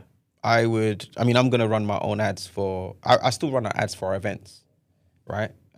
So, and all Translate Culture and Direct Culture ads I still run. Because especially if it's a new industry, you just try to learn. Yeah, I'll still do it the same. And interesting that you mentioned TikTok. I see that the way how people learn now and consume information, of course, is changing all the time. So TikTok, Instagram Reels, but also I also now spend more and more time asking some questions and using ChatGPT. Do you think that introduction of ChatGPT also will change the way how people search for information? I think that on LinkedIn, always some people say, "Yeah, Google is dying," but then people are showcasing information. Again, it's only 1 or 2% from Google searches, so Yeah. Google is not going to disappear. No. Google is going to stay there. But of course, some people go for certain type of information to ChatGPT first. Yeah. Do you think it's going to change the way how you advertise? Yeah. And actually, is there a way to ensure that you're on top of ChatGPT? Let's say, when you ask something, it's going to show you, let's say, show me the best agencies in the UK, how to appear there, Yeah. being recommended by ChatGPT. Yeah. So I think it's going to change. So if, in fact, we did a report with a client 3 years ago. If you search how much do Black women spend on hair care in the UK, one of our reports come up top. And we didn't do it with the intention of being top of Google or whatever. But what that showed me is actually reports are super important. Like, really interesting niche insights that nobody else is talking about, right? So it could be if I wanted to be the #1 agency in the pet care industry, I might do a report on what is the average cost per acquisition for pet brands, right? And just do a deep research on that and put really good research papers out there. Maybe speak to other agency owners, come together and I might speak to you and you guys do some research on Amazon on pets. We got some pet clients. We come together, we do a report. It's a collaboration between both our agencies, and we put it on landing page. But I can also check on Google and trends of like, okay, there's a growing search for pet agencies. Just using an example. I would pretty much be guaranteed to be indexed at the top, right? So it's interesting you ask, how would I? Yeah, so that's one strategy. It's like, you're gonna have to be useful beyond just having a piece of content that's got a funnel at the bottom that says click here to book. Like, just put out research. I mean, that research costs us a few £1,000s to do. So that's something that we're going to start doing. We're going to start doing a lot more research papers. Do you use some agencies or external help for the researches? I'm going to have to. So I have some data background because I worked in things. So, but yeah, not like deep research. I'll probably be looking for a partner in that sense. But also sharing a lot of the information that we have from our clients, obviously anonymized and getting their permission. But like, we work across industry, so we be able to say, okay, here's what's working in the supplement industry, right? So like for us now, we're trying to get into more cultural marketing. So like, I have an unfair advantage. One, my company's called Translate Culture, right? So it's a great name. Two, we're working with brands like Wingstop, and we've done stuff like in football, like all that kind of stuff. So if I wanted to start writing about the great ways to market, like do cultural marketing, I can pull some of those learnings and pull some reputable people in the cultural marketing industry to put something out, right? So that would be, research papers, even like a conversation. It could be a YouTube podcast, like we're doing now, where I can speak to somebody.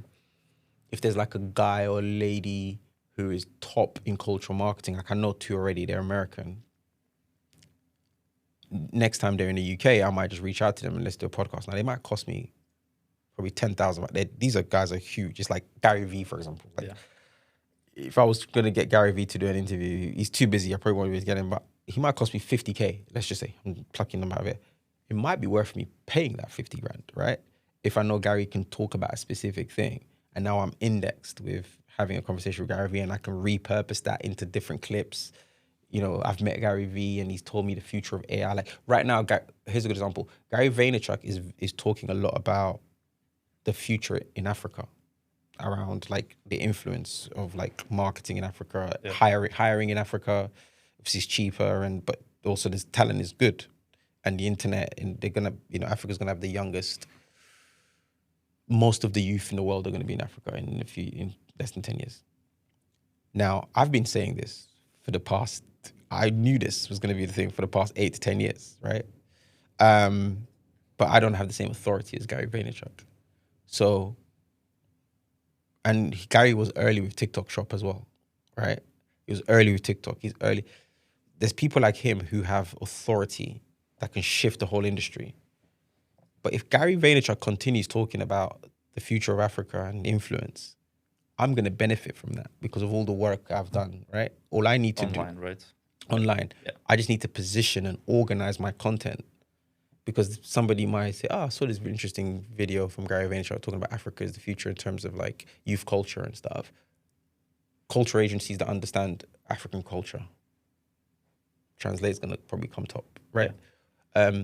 Another trend, people are asking the same question. What happens with ChatGPT? What happens with e-commerce, like Google Ads? From an e-commerce standpoint, if everybody's going to be searching for chat, agentic, you just tell chat, go buy me the cheapest fragrance or whatever. You know my preference. I want to buy my wife something nice. Chat, you figure it out. Chat's going to go through the internet and find stuff and give you some options, right? It's still going to be like spoken rather than even typed. So then, and this is something that we're working on, is how do we ensure e-commerce brands have the right Google Merchant Center, their product feed is well kept. So this is where SEO becomes even more interesting, right? Because they're computers. They're going to read, Amazon. Same algorithm. It's going to be the same algorithm. But chat's going to eventually create its own version of Google Ads. Yeah. Google Shopping. Amazon as well will probably have to feed into that, because I might just say, look, my wife's birthday is next week. I really need some good ideas, and just get it on Amazon because I can't be bothered to worry about shipping because I know Amazon does Prime. But if you guys have built like a really strong feed and everything, so I just see it as a new channel. So all the great work you're doing with your clients on Amazon and all the great work we're doing with our clients on Google Merchant Center, this I believe is going to be a new channel, right? Yeah. So the naming, the meta tags, all of that type of stuff. So I actually don't see Chat GPT or any of the AI platforms as a longer term threat. I see it as a great opportunity if you've been doing everything right up until now and continue to do so. I also see the change in the algorithms, for instance, what's happening on Amazon is that previously you really had to focus a lot on keywords, right? How do you stuff your product page with keywords? But nowadays platforms understand. So you don't want to just stuff your content with keywords. You deliver the value, you speak to the customers as you would speak in real life. And then the context is there. So you don't need to repeat the same keyword 2, 3 times. You just want to be relevant. You want to talk about the product via pictures. Images are getting more important, right? So some people, we have a consumer information now, make decisions sometimes by just looking at pictures. We don't read a lot of description text.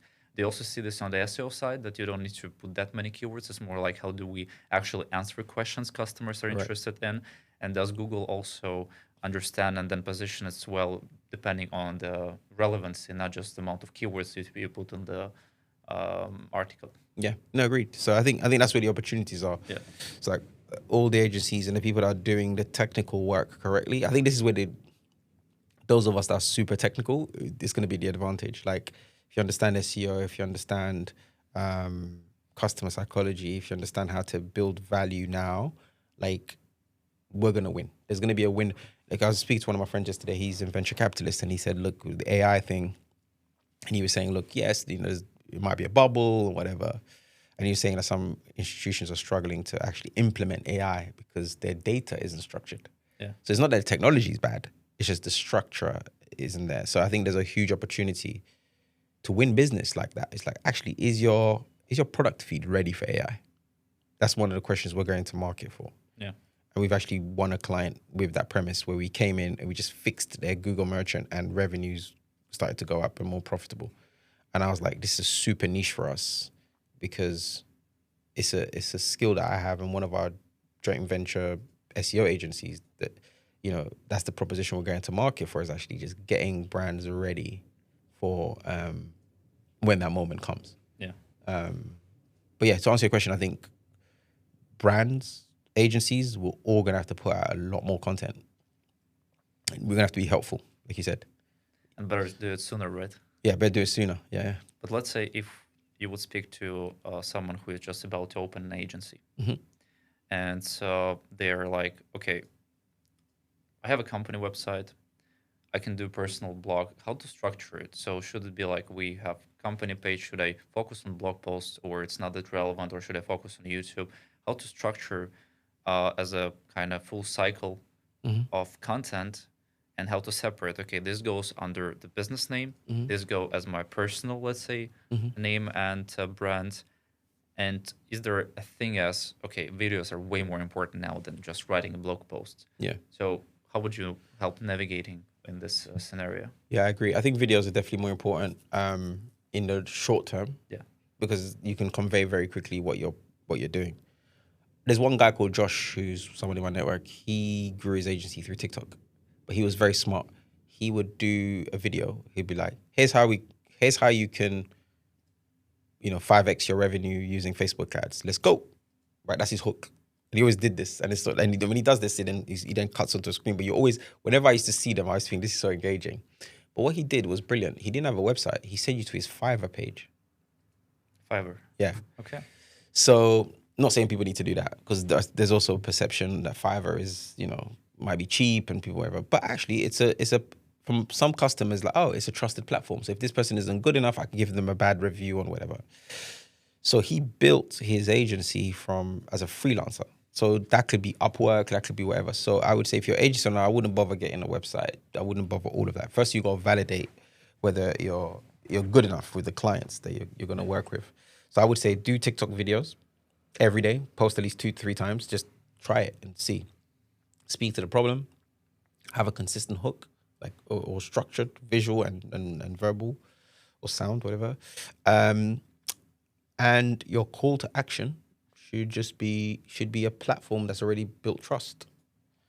It's like you guys, Amazon. Like you're selling on Amazon versus me trying to get somebody to go to a Shopify store. Yeah. If we did an A/B test, I guarantee you guys would get much higher conversion, right? But also when it comes to actually TikTok, I think that it really depends on what type of service people actually try to develop and they advertise. Because for us, I think that we tested TikTok and Instagram, and we found that our ICP, we better utilize cold emails, we better utilize maybe direct LinkedIn outreach, and etc. Not saying that our ICP is not sitting on TikTok and Instagram, but it's not the type of companies, those larger brands we're trying to target, and decision makers. We just realized that probably TikTok and Instagram are not the best ones yet. No. I mean, we tested, didn't work.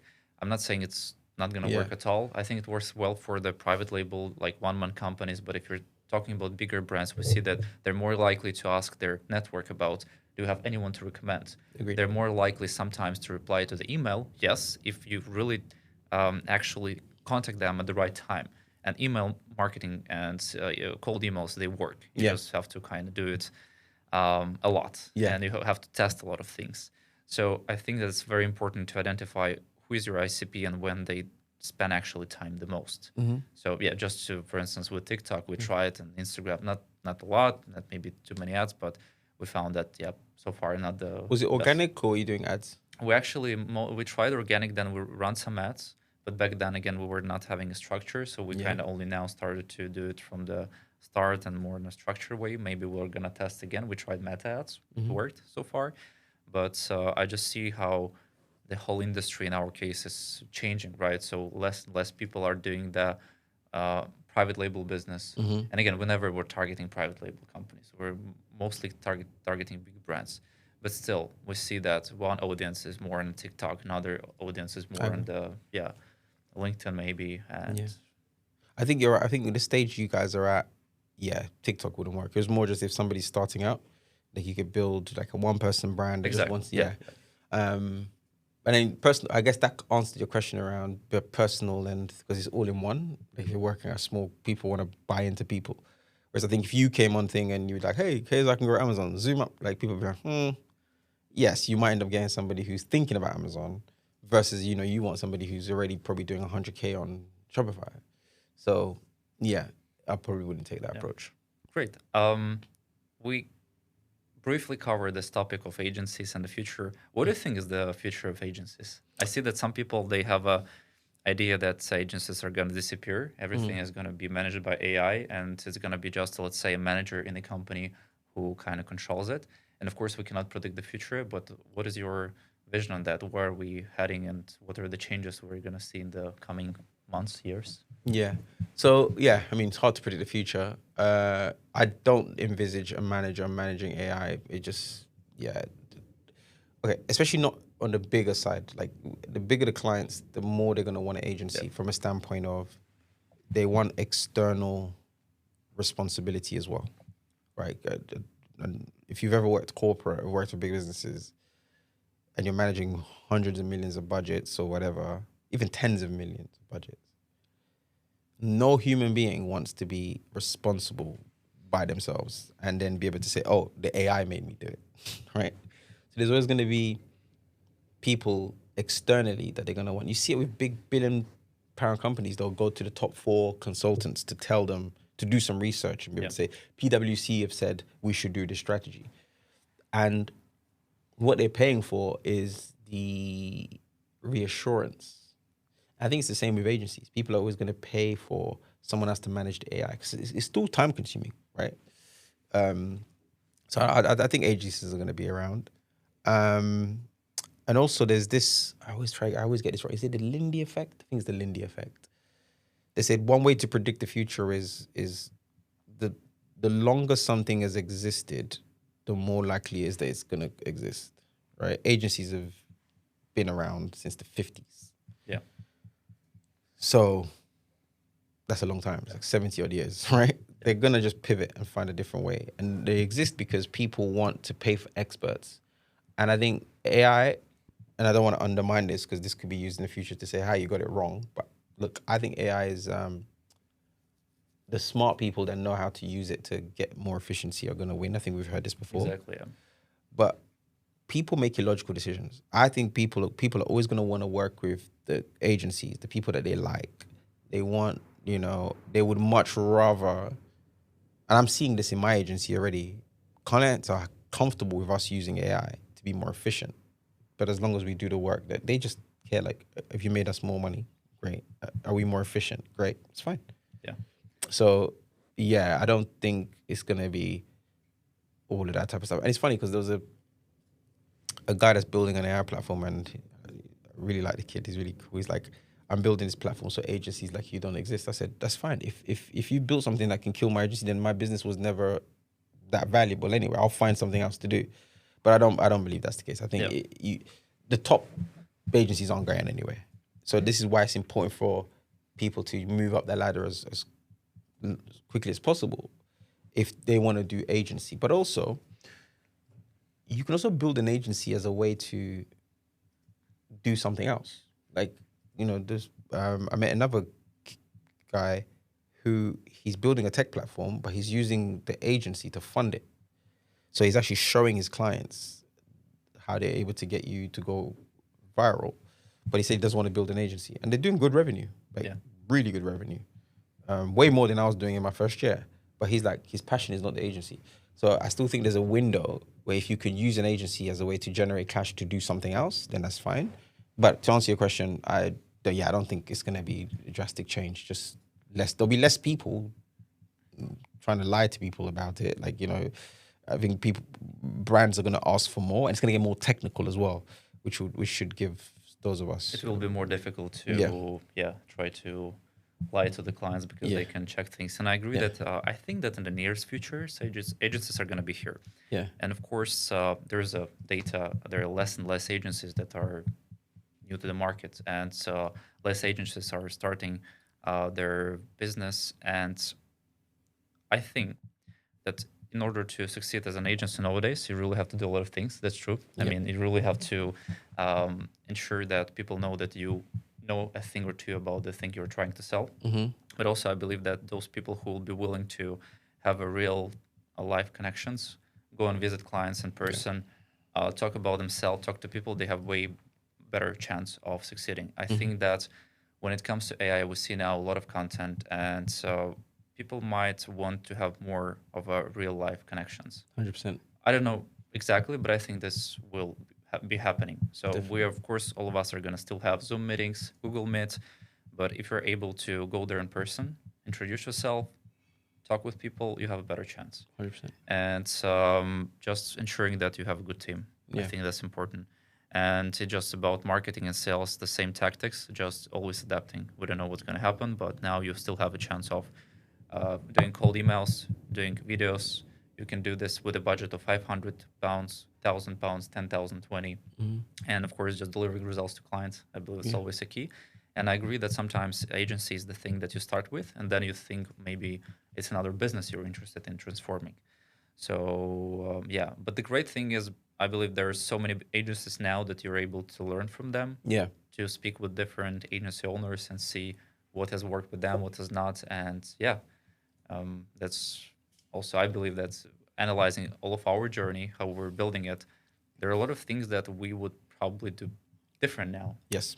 And so I'm not saying that you should listen to the first agency that just pops up on LinkedIn, but it's about if you think that you have a trust in the person, you might actually want to try some of the A/B tests that he or she recommends. Because I think that going back to the topic, how companies are choosing who they work with, hey, I just like you as a person. Yeah.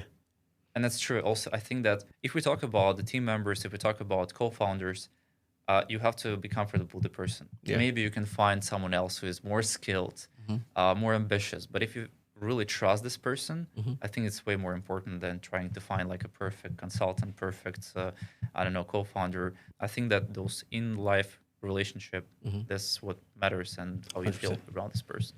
Yeah, and that's something AI can't compete with. Yeah, because at least, that's true. That's a good point. But no, at that point we'll all be finished if AI can compete. But no, I hear you. I totally agree with that. And I think, and it's an advantage that I personally have that. You know, I like people. I like meeting people and building relationships. Because fundamentally, like that's what I'm doing it for. It's like, you know, you want to make money and all that kind of stuff. But generally, like, if I'm leaving my home, leaving my kids, and like I want to be valuable, and I want to come back home knowing I've done good work, right? Yeah. So yeah, it's fascinating. I'm looking forward to it. I just want to see how this whole thing plays out. Actually, speaking about kids and Mm-hmm. family, do you think that by having family and business at the same time, it might limit some of your ambitions and some of your actual results that you might achieve? Yeah, so that's a very good question. And it depends. Well, it depends on your personality first and foremost, but also it depends if you're, you know, men and women have different challenges from that perspective. So like, you know, typically guys can wait a bit longer in terms of starting a family and stuff like that. So I would say it very much depends on your personal choice. But for me, in terms of my personality, I think it was the right time that I started my business because I had a daughter. I got two now. I had one at a time, and one of the reasons I actually left the job is because I waited till I got the mortgage for my house because it's super hard to get a mortgage when you're self-employed, Yeah. right? So I had to make financial decisions that made sense that my family were going to be supported. And another thing was also my wife always wanted to live in London, and I knew to live in London is very expensive. And in my job, I was never gonna become CEO in the next 5 years, right? So it's like I had to go down the entrepreneur route. So having family and having people that I'm responsible for actually helped me take the leap of faith. So that was me more from my personality standpoint. But I would say, I mean, if you're young, yeah, try everything. Like the learning part, that's like I started dabbling in entrepreneurship when I was 19, right? Things didn't work out. So I had until so by the time I started Translate Culture, I probably had like 15 years of trying entrepreneurship. Some worked, some didn't. So I would say try it early, make all the mistakes. You want to be in a position where at least when you're starting a family, you want to de-risk it a little bit so that you're actually working on something that's going to be around for a while. Yeah. But I think it depends on the individual. It depends where do you get purpose from. And I think for me, it's like, I don't want to be leaving my family to go and do something that is soul destroying, right? It's actually, I want to be able to make sure that every second I'm outside my house is productive. And that comes down to who I'm working with, what I'm spending my time and stuff like that. So if you're young, yeah, start now.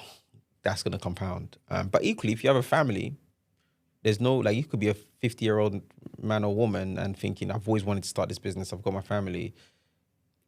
Use them as a vehicle for that inspiration, right? And having a supportive partner, I think it's very Oh yeah, important. Yeah. massively. Yeah, my wife's been amazing. I think that, yeah, that's exactly one of the reasons why I wanted to ask this question. I see that your wife is actually helping you Yeah, in your business. And I think that by understanding that you have a person that supports you and is there in case something happens, I think this is all most important. yeah, And I see that the narrative of you should not create a family or be in a relationship if you're doing business is because people expect that a person around me is actually gonna, I don't know, limit myself, say that don't do this, and etc. So it's not always like this. Sometimes actually you're getting inspired, and 100%. sometimes you actually get this. Why should I do this? So Yeah, this is the reason for you to actually do things. Maybe sometimes make decisions faster, and yeah, super individual. But I agree that it's not always black and white.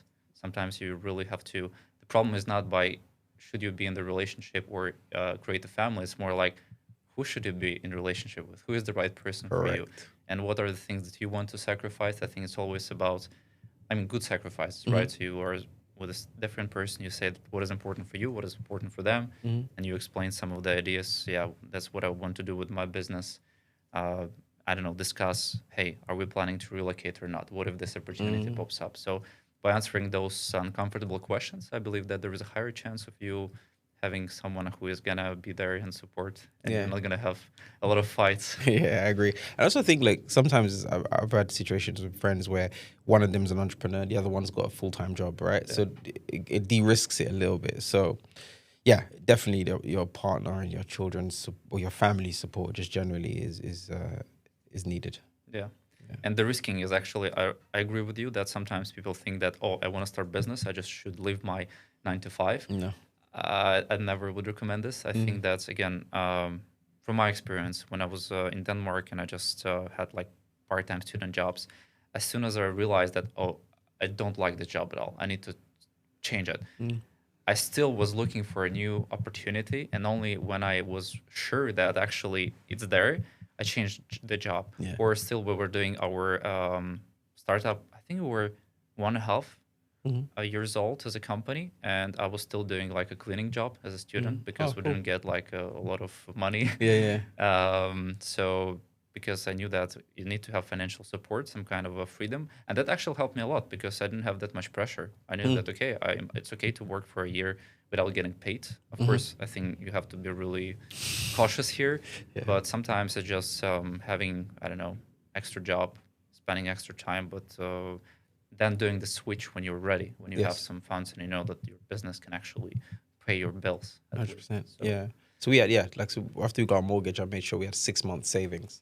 Because I knew worst case, look, I'm going to give this 6 months. It doesn't work out, I can go back to my job. I mean, it's tough even now. Like, the job market is hard. Like, I'm speaking to a lot of people, it's hard to find a job. So I wouldn't advise people to leave their jobs to start entrepreneurship. Do both in parallel. And also, look, for me, the sacrifice was I stopped watching football.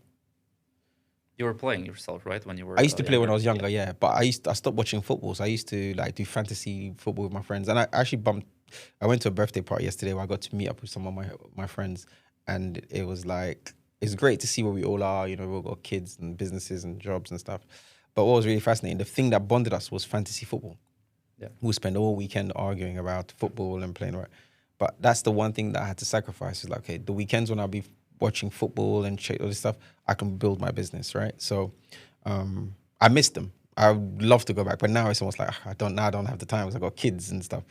But yeah, it's better to make that sacrifice while you've got that stability, because you know it's not either or. Like you can do both in parallel, and then at the moment when you know that there's opportunity, there's more upside on this side, then switch over. Yeah, there's a great video actually which I watched, which shared that was humans we're very risk is subjective, right? Like a lot of us are really bad at measuring risk. So for example, the guy's idea was most people, when they get a job, their whole life is centered around that salary. So if you're making 50K a year, where you live, the house, you know, the way you spend your money is based on that. So you then make decisions based on that. But what he said is the downside of you losing that job is between 50K down to 0, right? You can get another job that pays you 35. You can get another job that pays you 10K, right? The upside is infinite. You could be a billionaire now. Obviously that's 0.0001, right? But still, you can. Like there's the downside is measurable. Like it can't get lower than 0. Yeah. Right? And you can go down to, you can get a job that if you don't like your job, for example, don't just leave and start a business. You can get a job that pays you 35, right? The problem is people, when they get a 50K job, they sometimes overspend and buy things that they don't need. So now it's tough for them to leave because like, oh, I live in this area where I'm paying 5K. Well, I'm paying 2K mortgage or whatever, right? So actually it goes back to the earlier question. If you're a young kid and you're young and you're making $5,000 a month, don't start getting mortgages and cars and these things because your decision making is going to be clouded by that. Yeah. You're always going to want to be making more money to live that lifestyle. So what I would say is if you're making 5K a month as a young agency owner, like live below your means, man. Live as if you're making $1,000. Because what you find is you're going to have 1 month where you're not making money. At least that $1,000 is still is a good place for you to think. But the upside is still there, like in terms of you building a business for yourself is like, actually, I need to use this money to fuel the potential growth of my business making 100K a month, right? But that doesn't mean when they make 100K, now you've got 10 Lamborghinis. Like, you know, and that's the big problem we have in agency world. You see like a lot of these 19-year-olds, like, you know, and look, they run ads and be like, hey, here's how much money I made on Amazon, right? The drop shipping guys, right? They will naturally capture an audience that is there for money. Yeah. They know what people are reacting to, what they Yeah, want, the desires. But it exactly. doesn't mean they have it. And plus, it doesn't mean everyone is going to get it. It doesn't mean that you need to have this Lamborghini. Yeah, For and that's the instance. problem. So then, if you're in a job, like I said, you're making 50K, and you're unhappy with your manager, you're unhappy with the industry. You're seeing a 19-year-old has a Lamborghini. You're probably, I want to quit my job. No, that's not the right mindset. Get a job that pays you a little bit less. And sometimes what they find, when you actually move jobs, that's the best way to get a pay increase, right? So when you're in your job, you're getting 50K, and you're negotiating for another job, you can say, well, I'm on 50. I would only leave if you pay me 75. Yeah. And our company will say, I'm not sure, we'll give you 65. So they find that actually the way you increase your salary in a job is by hopping to another company. So if the reason you want to start entrepreneurship is because you're unsatisfied with your job, that's not the best reason to start a business. For sure. Entrepreneurship is not perfect. It's not perfect at all. It's not for everyone, I think. Yeah. So if you don't like a job, you're better off trying to find a job in the same industry, but just another company. So that's where I see it. I also think it's fine if you don't want to do the business, it's fine. It's not for everyone. I Exactly. think that you can be quite happy with your corporate job if you understand your true desires. And especially with expenses, I completely agree with you. Myself, I don't have any like mortgages. I don't have a plan of buying a car, so I'm fine with renting because I have this flexibility. Because I know that, for instance, now potentially I'm more likely to have a desire to spend some time in cities like London, New York, or just move around. The older I get, the more stability I would want to have. So I better spend some time on making some risks and trying things now compared to later. So I think that it's worth remembering that you are more flexible at some point of your life, and you also want to take this unfair advantage kind of lying there. So yeah. Sounds But good. you're planning to still focus on the UK as a market predominantly, right? Yeah, so mainly most of our clients are in the UK, but we have worked with US clients. I think the challenge in Europe is always the language, but we've got you guys as partners, so maybe you might be able to support us there. But I think, UK, US, just from a cultural standpoint, we're very similar. And obviously, West Africa, which is like English speaking predominantly, there's opportunities there. We've got a client who we're running ads for in South Africa, and it's doing amazing.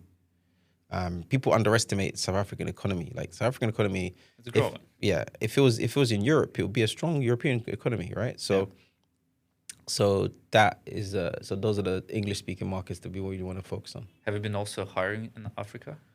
Maybe some of your yeah, friends? we've had freelancers there. Yeah, we're actually thinking about hiring substantially there as well, just because the knowledge and the skill is the same, and as internet becomes more accessible, definitely. How do you find the talent in Africa? Through recommendations, but we've also got partners who've actually hired. So the advice I've received is if you're going to hire in Africa, have an office there, and then have an office manager, and then let people come into the office as if they're working, right? So not remote, No. but actually being there on site. Because the challenge is also the internet and the electricity. So electricity cuts out a lot in places like Ghana and Nigeria.